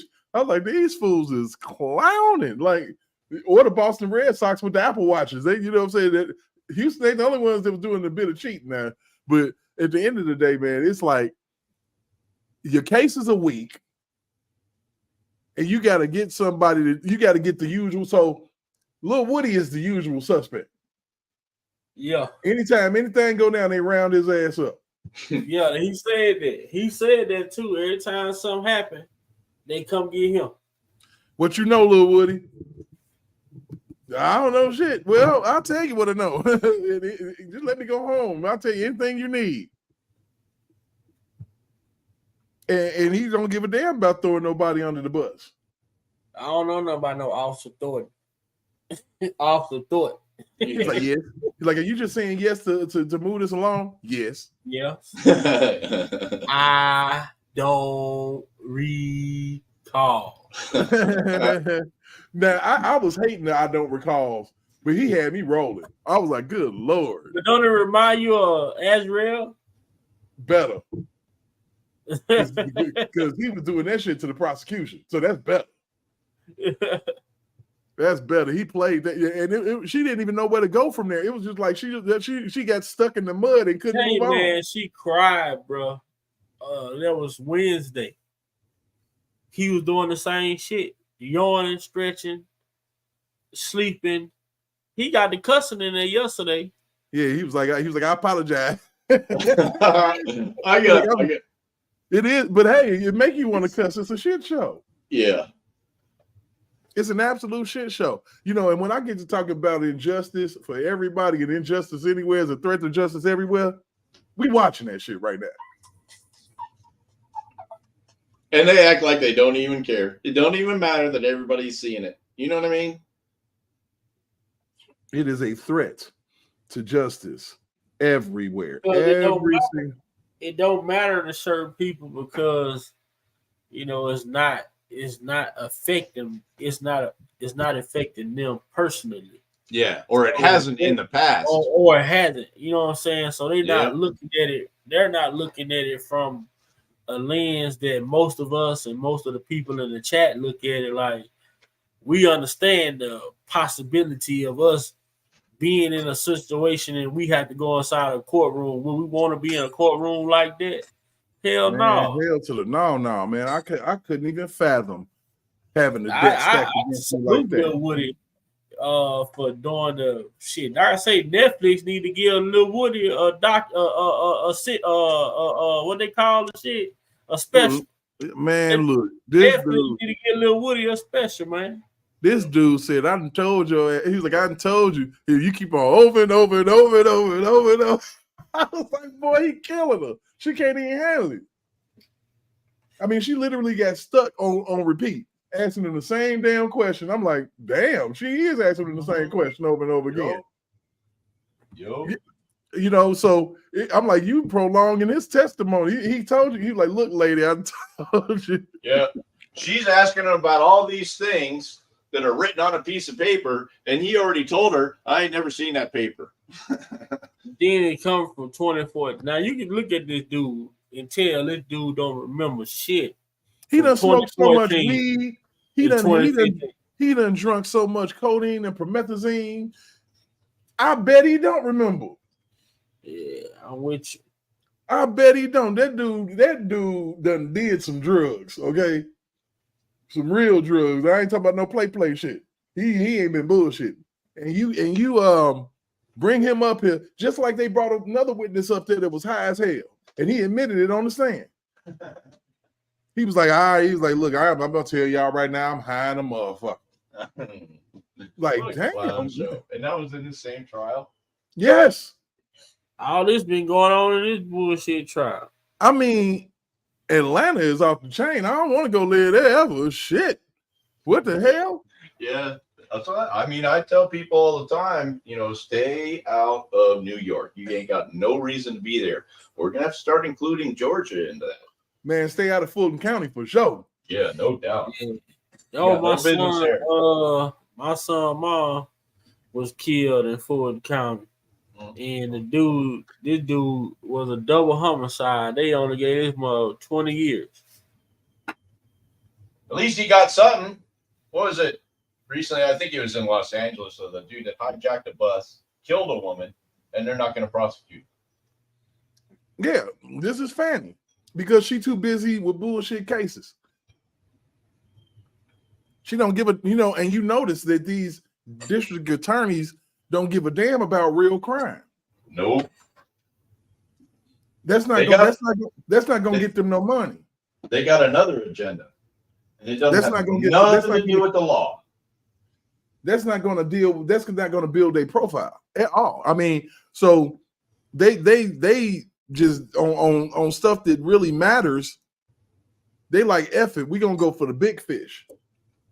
Man, you see the kind of high profile. You've never seen this many high profile cases going on in this country. Not at all. And along with that there, Big Vi, you haven't seen this many just nothing cases become high profile because of the silliness that's going on in the courtroom. You look at the gag order that was placed on Donald Trump. That was equivalent to the Mute R. Kelly movement. You silence a person and prevent them from telling that other side of the story, because there are three sides. It's your side, my side, and then we can come together and figure out what the truth is. Which side is leaning more towards truth? Because everybody's version is going to be in the best interest of them. You're going to shine yourself in the brighter light. So when you got these attorneys that and these systems or these agendas that go about trying to bankrupt individuals so that they can't defend themselves, because that's what they did to Donald Trump. They were successful with R. Kelly, but they couldn't do that to Trump. And they think they're justified doing all this lying and cheating and stealing in order to, achieve whatever it is that they think their goal is. Say, we'll quote Nisi Mo, the law breaks the law to get convictions. And those words are absolutely true. Like, if she ain't said nothing true in her life, that's the truth. And it needs to stop. There needs to be, I damn near feel like that there needs to be direct oversight over every trial that goes down in Atlanta and every trial that goes down in New York. There needs to be somebody in there overseeing the trial besides the judge. Yep. And if So what y'all think gonna happen, like in Chicago now? Like they gonna get a new judge, now that Judge Leonard Weber then kicked the bucket and tried to chase it up the street. What you think? Like, do you think it get fresh eyes will point out different things? I would hope so. Well, the appellate court is already looking at it, right? And so, there's Second Circuit denied. They, the Second Circuit, they upheld the ruling. So, Supreme Court. That's crazy, because at the end of the last, piece of his appeal that they showed, there were three judges sitting there on the panel, and they all seemed to agree that there were serious flaws in the case. That's New York. That's the New York appeal. Ah, okay. So I got two different things. Right. Now, the New York appeal has more of an opportunity to get overturned because of the simple fact that Weinstein's got overturned for less bad act witnesses. I don't know. Right. I can't even think of how many people that they ran up there on R. Kelly. I'm talking about men and women. It was only there were only 7 accusers, 7 victims, but they had over 40. They had right at 50 people who testified. Yep, talking about things that had nothing to do with the case. Right. They had a lady say that she was locked in a room and couldn't call, and there was a fucking phone in there. Right. Then you say you come to do an interview. You couldn't eat, but there was a menu in there. You come to do an interview, but they take you in a room, tell you to switch out a lingerie, and you don't find nothing wrong with it. I mean, damn, you know what I'm saying? Like, he ain't even met the woman, ain't seen this woman, and then turn around, just lock her in the room. I'm finna go get me some. The shit is stupid. But the thing about it is, when you already have a biased jury like you would in New York, you ain't got to do too much. You just gotta run bad act evidence and get a conviction, because it's not about. I don't understand why these lawyers don't think that it's your obligation to make this conviction stick. Right. You ain't supposed to. That's like shit. You go get a tire changed or a tire patch. It's that man's job to make sure that patch don't. You know what I'm saying? Well, I mean, how would they feel if Brian Steele and those other lawyers met with Woody? They'd have lost their mind. Prosecution. Oh yeah. You know what I'm saying? Prosecution wasn't involved. They would have lost their mind. Yep. There's no reason to. And that's why that funk ass judge hollered about, I think I know who the mole was. Because he know it was Woody attorney or Woody. But y'all done gave him immunity. So what can you do?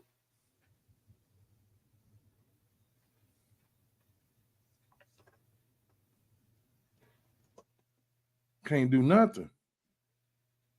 Right, You Jonathan McGill. How you locked in a room when the door is locked from the inside? My point exactly. How you locked in a car? They got but the keys on the outside. yeah. You know, and then Child safety. I can see you being locked in the back seat, possibly, but you can't be locked in the front. which they literally proved that there wasn't no outside lock on that door. Oh yeah. I mean, They did a whole walkthrough of the house when they robbed them, man. Like, come on, bro. Ain't like I said, we living in a world of was straight is crooked, was crooked is straight, was backwards is now forward. And like I said, this has been something that's been brewing in society for a long time, because let's not get it twisted. Injustice has been popping off for the longest of times, and that's one of the reasons why we got a lot of black people turning to Trump, because they literally know what injustice looks like. Black folks know what it looked like. We done sat in courtrooms where we knew somebody didn't do it, and they had to go because they stacked the deck and they just did what they had to do. But it's just so funny to me that it's like one of those things. It's like one of those things, right? With this lawyer, right? Well, I just want him to tell me who it is that told him, and how they told with R. Kelly, they where he haven't testified, he haven't said nothing, he hasn't shown no remorse. It's like that's gonna help him. It's crazy, man, that this judge Glenville, and like Brian Steele said, man, every time you give us an opportunity, the defense to talk, you study cutting us off when we trying to go on the record. But you let the prosecutor go on, and Lil Woody say, yes, I don't recall that. What I said? Yeah. Can you read that again? Like, who you talking about? They say I said what? I don't remember that. But the truth to the matter is, that's how it go, because you remember Azriel was like, the prosecutor told me to say that. Yeah. Yeah. So, the messed up part about it is they can't even help themselves, because this has been their methodology. And Steele snapped yesterday because of the fact that they was escorting this man out the courtroom to go talk to him and shit. And he was like, this is crazy. He was like, this is crazy. He was like, I'm 30 years. And the judge is acting like he didn't see none of it. He was like, and that's his job. He was like, I know you're not. He was like, you're a referee. Judge said, I'm not interested in being a referee. That's your job. That's your job, to make sure that it's fair. And when you're not doing your job to make sure that things are fair and even, and everybody can present, the defense has a right to defend. But shit, if you got their hands tied behind their back, what are you defending? How can you defend? Yep. They've already presumed him guilty, and they're just going to take whatever necessary steps are at their disposal to ensure a conviction, the end. And that's the way that they do business. And so whatever lie they tell, whatever crooked meeting they have, it's all justified, because in their minds, he's guilty and he just needs to be convicted. It's a formality to them. Right. This is just the pomp and circumstance. They have to go through this procedure, because you just can't throw nobody in jail, but they do. And they keep. And I just can't imagine the mental gymnastics necessary when in your private meeting, you have somebody admit to the crime that the defendant is accused of. How is that? That doesn't make any sense at all. I mean, but we've seen the same thing with people like Demetrius Smith. You know what I'm saying? So we dealing with like he's now Lil Woody did say some interesting shit. He said they take and pick what they choose and pick what they want from the Mhm. information that I give them. Right. Yeah. You know, I mean, he might not sound smart, but he ain't stupid. Right. He knows when he's being led. You know. You know, I mean, it's so crazy, man. It is crazy. Like I said, when we look at this, man, on his face, it's just like, good Lord. I'm like, you all can't do no better than this. Yeah. You can't do any better than this. I'm like, this case should have been dismissed months ago, actually. Yeah. Months ago, and definitely now. And my question is, when is the Bar Association going to step in? I don't know. That's something that we need to look into a little bit more. Is who has the authority and under what circumstances to intervene in these cases that are just blatantly broken. I was always told that there is a system of checks and balances. Yeah, I think that's a lot. Who in the heck is checking and balancing? Yeah, well, when you have, the executive branch, completely pulling the strings and calling all the shots over the Department of Justice. So now we're down to what, one maybe check in that, and that's the Supreme Court, and that's if they're not playing dirty too. Right, and the thing of it is that you got to cut the head of the snake off. Merrick Garland got to go. Oh yeah, no doubt. On the head of the snake, who is that exactly? The head of the DOJ snake. Right.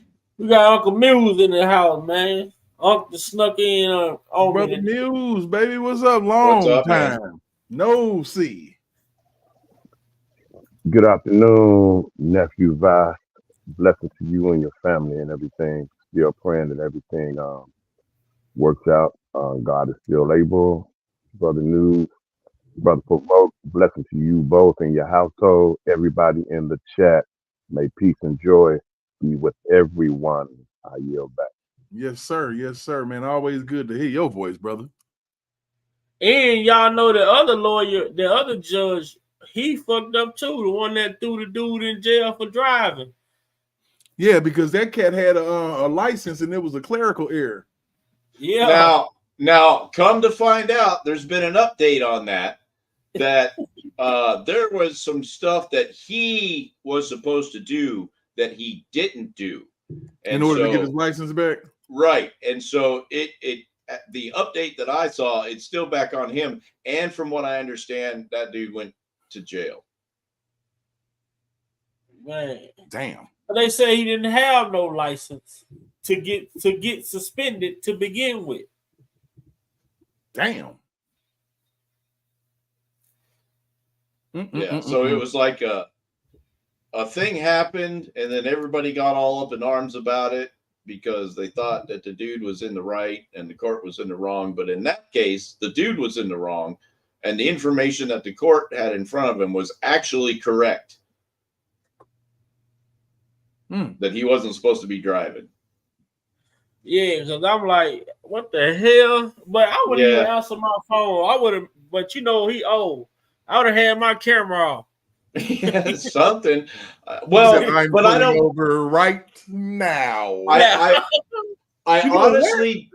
honestly don't think that the dude in the video, though, I don't think it even crossed his mind, because in his mind, he thought that his license was good. However, it turned out that he never did the things that was necessary to get his license reinstated. So it could have been reinstated had he gone in and done the thing.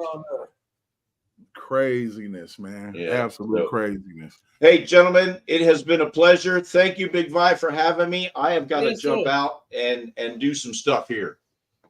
Let me post something right quick. I didn't show y'all my other catch I got the other day. Man, boy. You got you a big fish? Bruh. This boy was huge, man. Hold on. Let me see. I'm finna upload it right quick. Yeah, man, I go out on that fish dock, bro, and everything else, it don't even matter no more.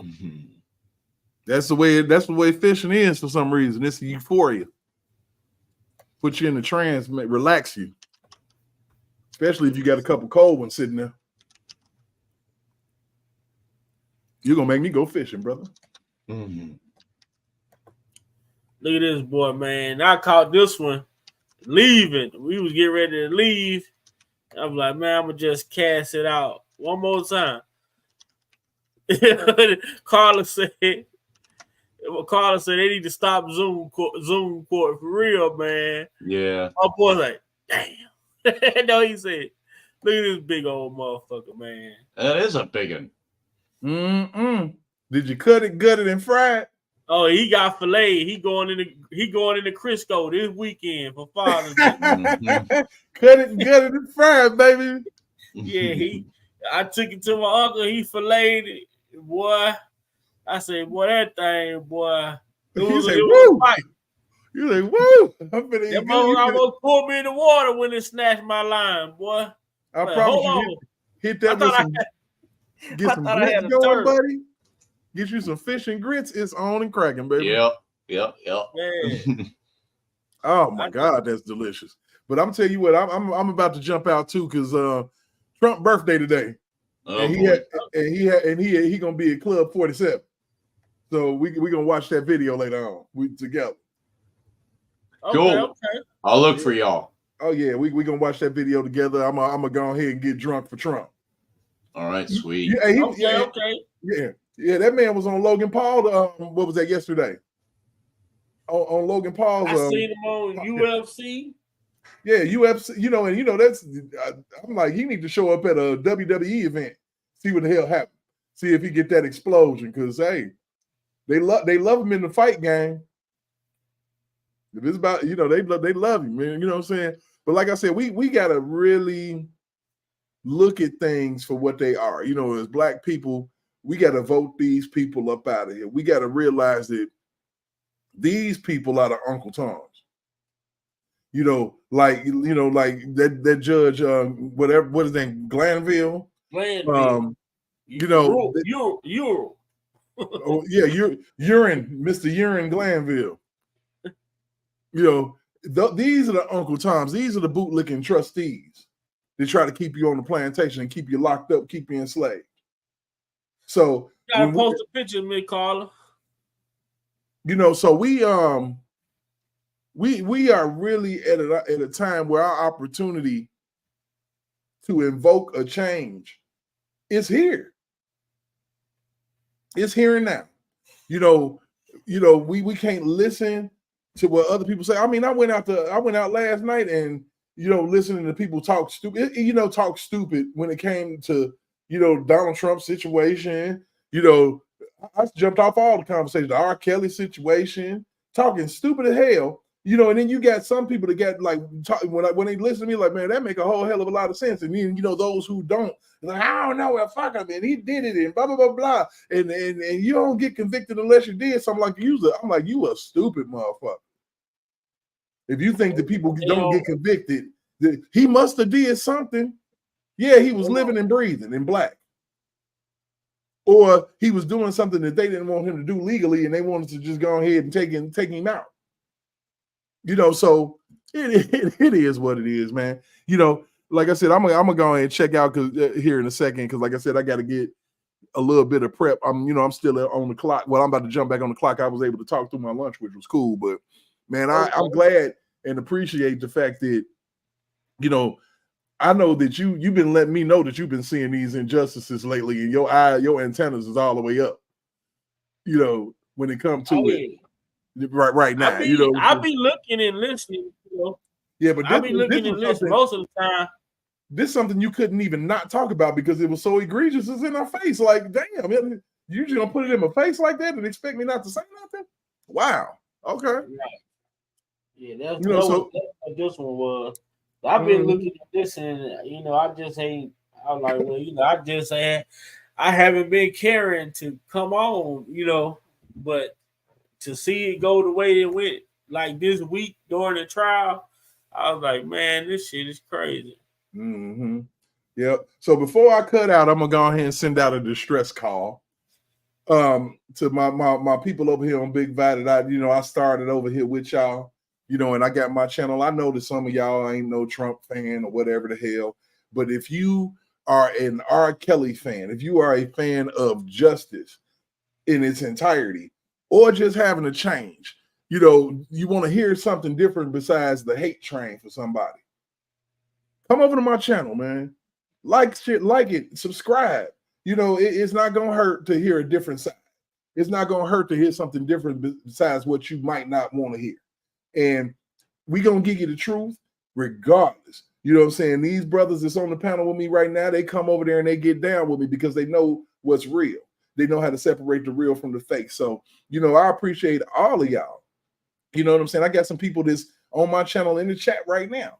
But we have to get a fair understanding of what's being done to us, because this thing that's happening to Young Thug and all of them people is happening to us. Happening to us, man. Mm-hmm. So we gotta make sure that we do this right. And on that note, I'm gonna go and get up out of here, man. Our peace and love, Muse Black, Big Vibe, chat, everybody. You know what I'm saying? We gonna get to it, and tune in to me tonight as we party with Trump at Club 47. Be All safe, right. my It's good seeing you, my boy.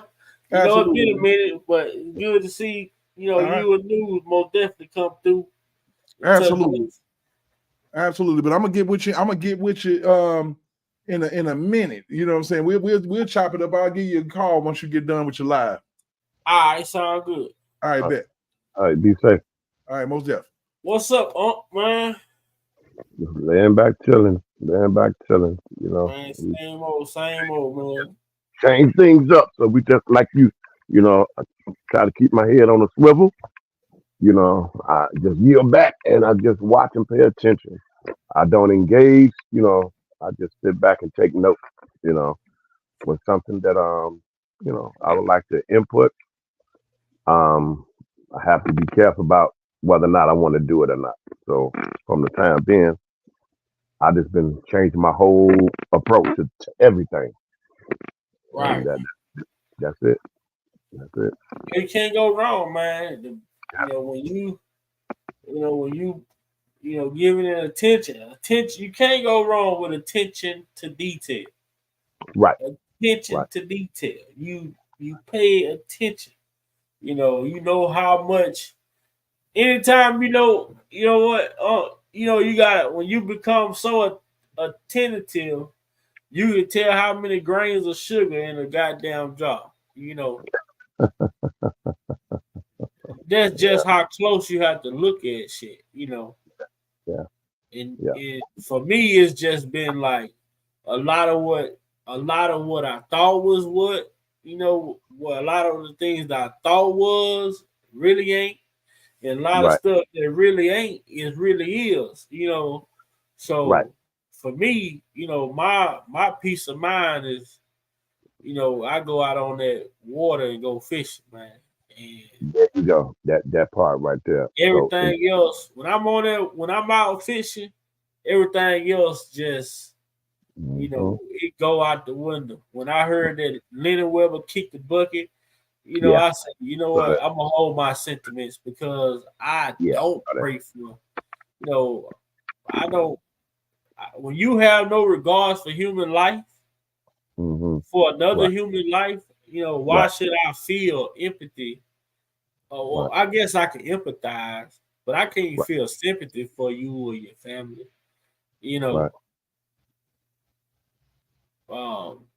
Just a lot of this, but when God working, man, that's like one of the most beautiful images that you can ever see in life is the actual being able to see, and not only see it, being able to understand what's going on. And you sit back and you watch everything fall into place. And you say, what? Sometimes the life is just meant for us to observe. Right. It's not always meant for us to take action. You know, a lot of time it's hard. It's hard. Like it used to be hard for me not to come on this internet and do a live, but people don't understand how much energy it takes to come on here and do a live. How much time it takes to come on here and do a live when you being a full-time parent. Right. Then you a full-time worker. Then you got to be a full-time, you know, everything when school is over with. You know, Right. I'm quite sure a lot of women can understand where I'm coming from. Some men can understand where I'm coming from as well. But Right. when you making time to come on this internet and you know, and I like doing it because it's a way of like venting for me to come on this internet. And I love coming on here and seeing people say, "Hey, Big Vi, I miss you," because I miss everybody who support me. But when Right. you gone for 2 and 3 weeks at a time and you come back on and you see the people that's here, that lets you know who Yeah. appreciates you, Right. who really sincerely appreciates you. Not Mhm. saying that there's some people that may not just be able to be here right now, Right. Right. but Right. it's who acknowledges your absence when your presence is known. Mhm. Right. So, yeah, I'm on here today, but shit, I might not be on here for another 2 weeks. Right. That's good. That's good. You know, Good. I came on today. I really, I just saw what was going on. I figured, like, let me have a conversation with the family that Mhm. I've created on this platform. And I Right. appreciate you guys, all of you all that came in and supported today. And like I say, if you like to donate to me, you can do so by Cash App. Big Vi opinion on Cash App and say, Big Vi, here go you $5 so you can get you some worms for when you go fishing. Big Vi, here go you $5 so you can get you some water when you go fishing. You know, anything is appreciated. But I wanna, I've been sitting back thinking about how much I wanna take the channel to. I want to do something different with the channel, and I want the people to be a part of the different. What I talk about, make the channel different. Right. I don't want my voice to be the voice that's always heard.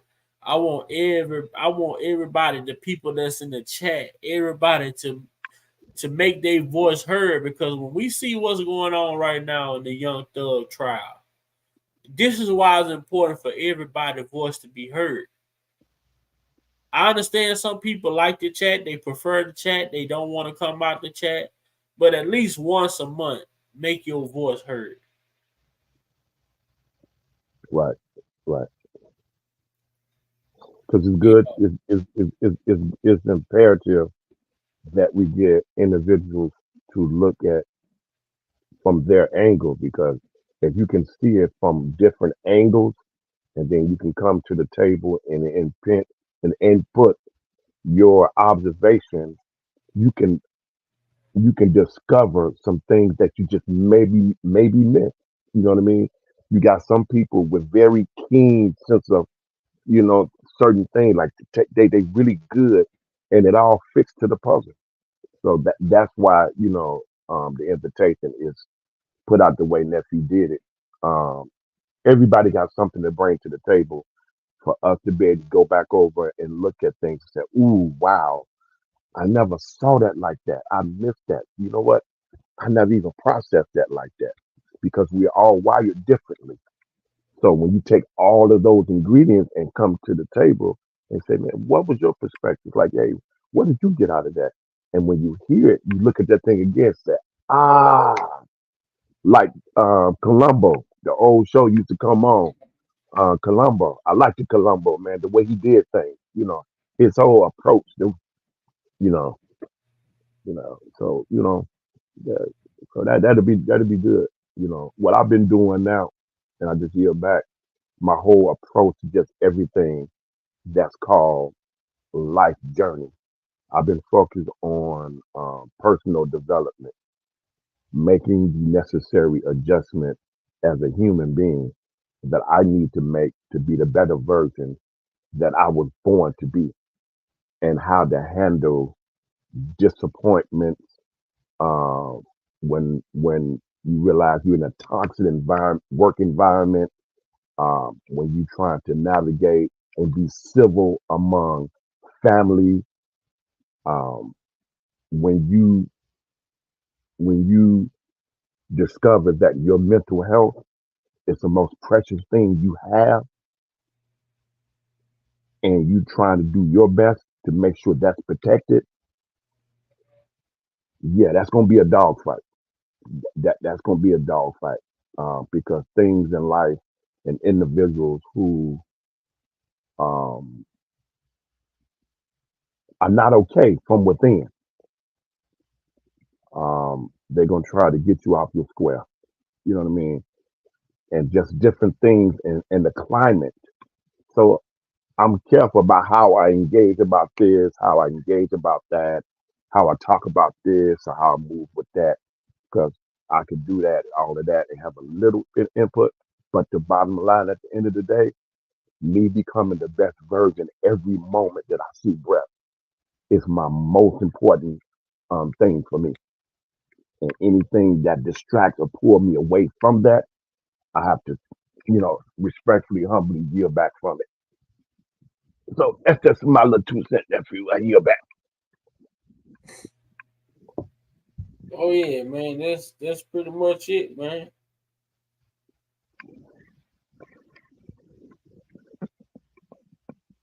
That's it, man. Okay. What up, T Glenn? Oh, T Glenn in here. Blessings, blessings, T Glenn. Yeah. What All you right, say? Miss Carl. I thank you for coming, man. I thank you for coming. Make sure you post the pictures of your baby, grandbaby fishing. Oh, wow. You had a minor stroke, T Glenn? Minor stroke, but I'm okay. After July. Okay. Oh, wow. Keep me lifted up, my brother. We're definitely gonna do that for you, T Glenn. Yeah.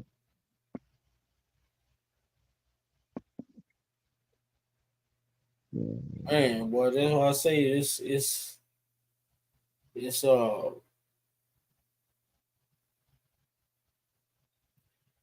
it don't take much, man. Yeah. Yeah, that's good, man. Yeah. What you got going for the day, huh? I'm just laying back, relaxing. Yeah. I was off yesterday. I took a single vacation day for yesterday. Uh, certain form was very challenging to work with that particular day, and it really caused a lot of strain on me. So when I heard that the normal foreman that had that particular day was going to be on vacation for this week, because I just came off vacation, this my first week back. So I just put a single day in for Thursday. I said, "Oh no, I'm not gonna be able. I can't do that day. I ain't gonna be able to work with that putting that day." So I text a couple of coworkers to see how their day was going, and whew, I'm glad I did that. But a couple of months, I'll be leaving that work location and going back to another It's location over. for, yeah, and I'm gonna be going. I'm gonna change my shift. I'll be working AM and have a whole new setup, nephew. Have peace of mind. I'll be working in a booth. You know what I mean? Where I can, get my center back straight, get me back together.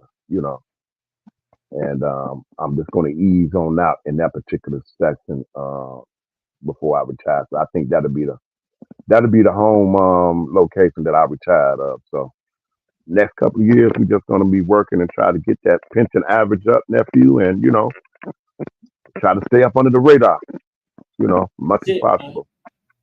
Yeah, That's it. That's all we got to do. yeah, that's it, Yes, man. I work a lot, but I do hit up, and damn sure appreciate you. I appreciate you too, Jonathan. Joe Nathan. I said, yeah, Jonathan, appreciate too. Jonathan.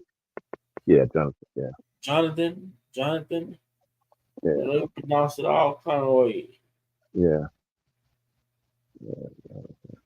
Yeah. What's up, Munchie, man? We about to get out of here. You just coming in. You know, I try to catch up, check back in with you guys, you know, as things progress. You know. Yeah. Monty, what's happening, man? I ain't say that name in a long time. Yeah, it's been a minute, right? Yeah. Any word on our brother brother Dean Bella? I did talk to his girl. It's just that I guess he had, the prison went on lockdown, Okay. and just been waiting to hear. I had a phone. I set up everything with the phone, so Okay. he'll be able to call once he get the number verified. Okay. Once he get my number verified, he'll be able to call. So yeah, man, I'm waiting. Yeah, man. We're hoping we will see a light at the tunnel soon rather than later, man. Yeah, man, you just gotta keep sending them prayers up. That's the biggest part of it. Yeah. Speaking into existence. Yes, sir. Yeah. Touch the heart of those individuals that's governing over that situation. You know what I mean? That case, Yeah. Mhm. Yeah. You got to keep pushing, man. Can't give up, man. Yeah. Got to keep pushing. So shout out to everybody in the chat that came in today.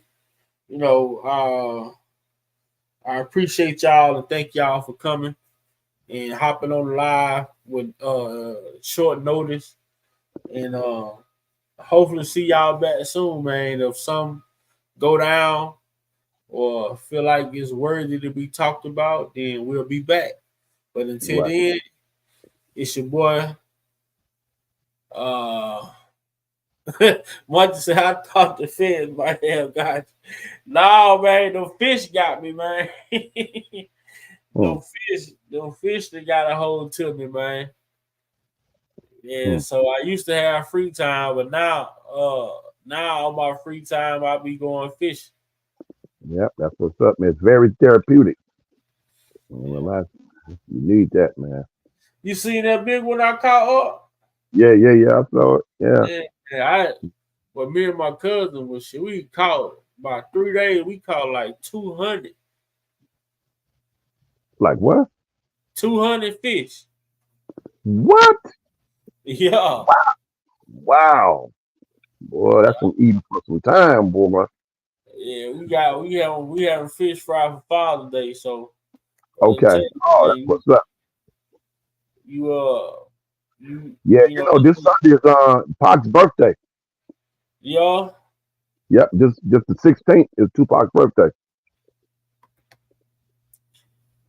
Yeah. Yeah, so I know some platforms gonna be playing his music, something about. I don't know which ones, but I know somebody's gonna be shouting them out. Oh yeah, Pac, man. It won't be no damn Keith. Yeah, this one day we went. This was like 50 fish. Wow. I had caught a bass this day too, but he was small. Okay. Yeah, this was a day before I caught that big. What type of fishes are those that you caught? That's a bass right there. That's the day before. Silver bass? Oh, it's like a wild, yeah. Okay. These are like they call them crappies. There's some crappies and some sunnies. Couple sunnies, couple crappies. Shit, we call them crappies. Yeah, you been doing your thing.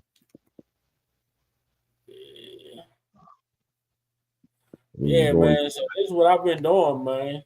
That's what's happening, man. That's what's up. That big boy right there, boy. Right there, boy. Man. Wow. You say that joke almost pull you into the doggone water? Yeah, yeah. I had to retreat. Hey, don't let them get away. Pull 'em. Ah, Yeah, man. Yeah. because talking about don't fight it. He'll pop the line. Like man, Right. y'all better get that motherfucker. Well, yeah, I got a cousin on my mom's side. That used to stay here. His mom still stay here. He moved to Ohio, but he's back and forth a lot. I mean, a lot. And that's his thing. You know, I've never learned how to fish. Had uncles that could say, but it just never happened. So, like you said, it's good to just go. He'll get a couple of the cousins together. He'll let us know when he coming in town and when, and we got a place that he goes to, and we just sit there, man. It's just the fellowship that I like, nephew. It's the fellowship with good, positive family. You know what I mean? And you just don't, man. No, that means it just does something for your soul. You can just breathe. You're like, whew, like you know what I mean? Because my thing is this, and I hear back this on anything about anything we talk about on all these platforms. You know, we know what the false narrative and the negative connotations that people um, put all their energy to. We know all of that. Relationships, people come on these platforms, they can give you a whole list. They can go from the beginning of the year all the way to the end of the year, talk about everything that went wrong, that the guy did, the woman did. I hear all that. This is where I'm at now. This is where Uncle Means is at. Chat, listen to me. This is where I'm at now with it. And maybe this will get nephew some ideas for another life. But can we focus on the goodness though? We always talk about the bad. We so just so caught up in as individuals what didn't happen, what I don't have. I don't stand that instead of focus and resting in the goodness that I do got going on, the blessings that I do got going on. I woke up clothed in my right mind, got the activity of my limbs, blood still running warm in my veins. My bed that I slept in last night that rejuvenated me and helped me rest through the night, it was not my cooling board. The blankets that protected me and kept me warm through the chill of the night wasn't my rolling sheets. I'm blessed, blessed, Oh yeah. blessed. I want to focus on the goodness. I want to focus on what I do have. I want to focus on the opportunities that are before me. I still got options because I got that phone call, as nephew say. Oh Got yeah. that phone call from the heavens above. Touched me with the finger of love and gave me grace and mercy for another day. Let me be in the land of the living. We blessed. I just want to focus on the goodness. Yeah, I know that. I know the news say this. I know the family member said that. I know the relationship. You still hurting. You still in pain. You still trying to navigate through those issues. Now you're awakened about the deficit you have, and you understand that's a trauma response. I got you. I got you. Can we focus on the goodness though? Can we focus on the joy? Can we focus on having the oil of gladness? Can we focus on just being thankful? You know what I mean? Thankful that no one had to help us get dressed. No one has to take a spoon and feed us. No one had to take us and put our one foot in front of us. We made to do that on our own. We blessed. I just want to bathe in the goodness, nephew. I just want to focus on what's good.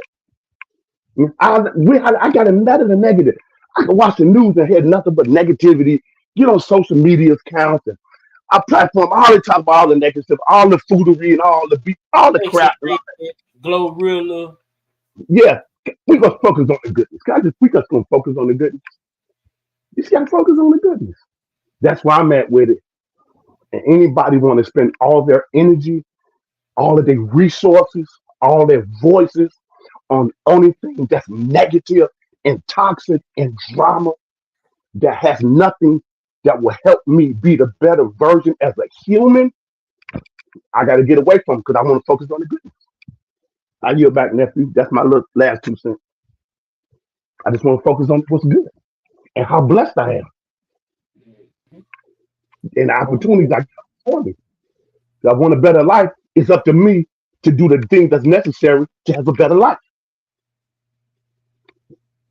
And understand and be wise and know that's toxic. Okay. That's a distraction. That's deflection. Okay. That's negative. Okay. Nope. Nope. Person want to live that way, you got my blessing.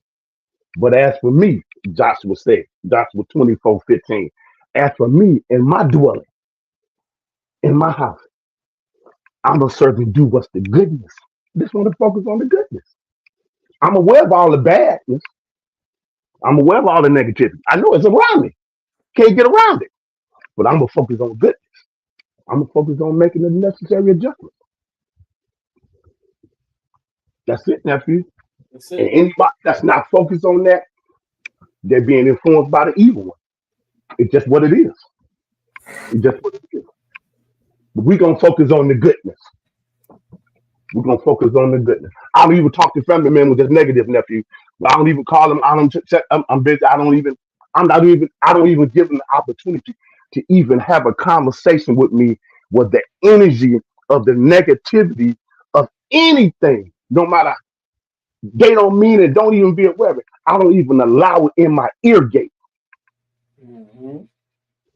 I can't even allow it in my spirit because it'll snuff out and pollute the goodness and the joy and the peace that I got. My mental health is more important to me than anything. So I've had to cut people off, nephew, and Yeah, that's not an easy thing to do, you gotta especially with protect. family. You gotta protect your mental. You gotta protect your mind. You gotta protect your heart, your body, your soul, and that's against anybody. That's it, nephew. It's with the mind that we serve the Most High God. If your mind is, I'm gonna say it like this: when your soul is tired, taking a nap and a vacation can't help you. I feel something helping me now. Let me calm down. Let me slow down, nephew. Now you When your gotta soul is tired, naps can't help you. you gotta address it. Huh, that pruning process. What they say, don't put off what can be done today to do it tomorrow. Yep, yep. You're not guaranteed. So every day that you see, that's a indication that your journey is not over. It's only beginning. If you wasn't doing what's right and had good intention and trying to make the necessary adjustments and continue your journey of goodness, if that wasn't happening, all the distractions people try to send your way wouldn't be happening. All the hate that you've been getting, whoever this is for in the chat, you wouldn't be receiving. That's an indication that you're on the right path. That's an indication you becoming stronger, you becoming better, you becoming wiser. You just want to have the goodness. And you learning how to navigate through the bad. It's okay to allow people to be who they are. It's okay for you to be who you are. But if who you are is not okay, we got to address that. We got to address that. We got to address that. Take out of it those good lessons that you can apply to your life, throw the other in the trash, and keep it moving for your mental health, well being. This Uncle Muse, we're going to let it breathe. Yes, sir. Well We're then, going to let it. man, I'm about to get up out of here. Yeah, You that was know, the word for today, time, nephew. man. That's the word for today. Oh yeah. Hope somebody was blessed. That's the word for today. All right. Man, gone.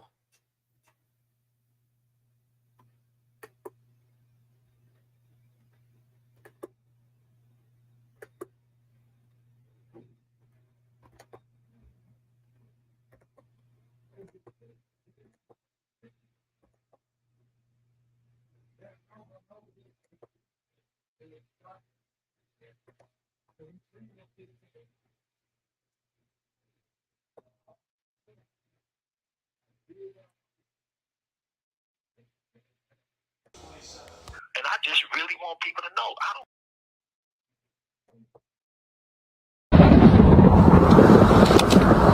Oh, son, what does it profit a man to gain the whole world and lose his soul? I want out. But it's hard.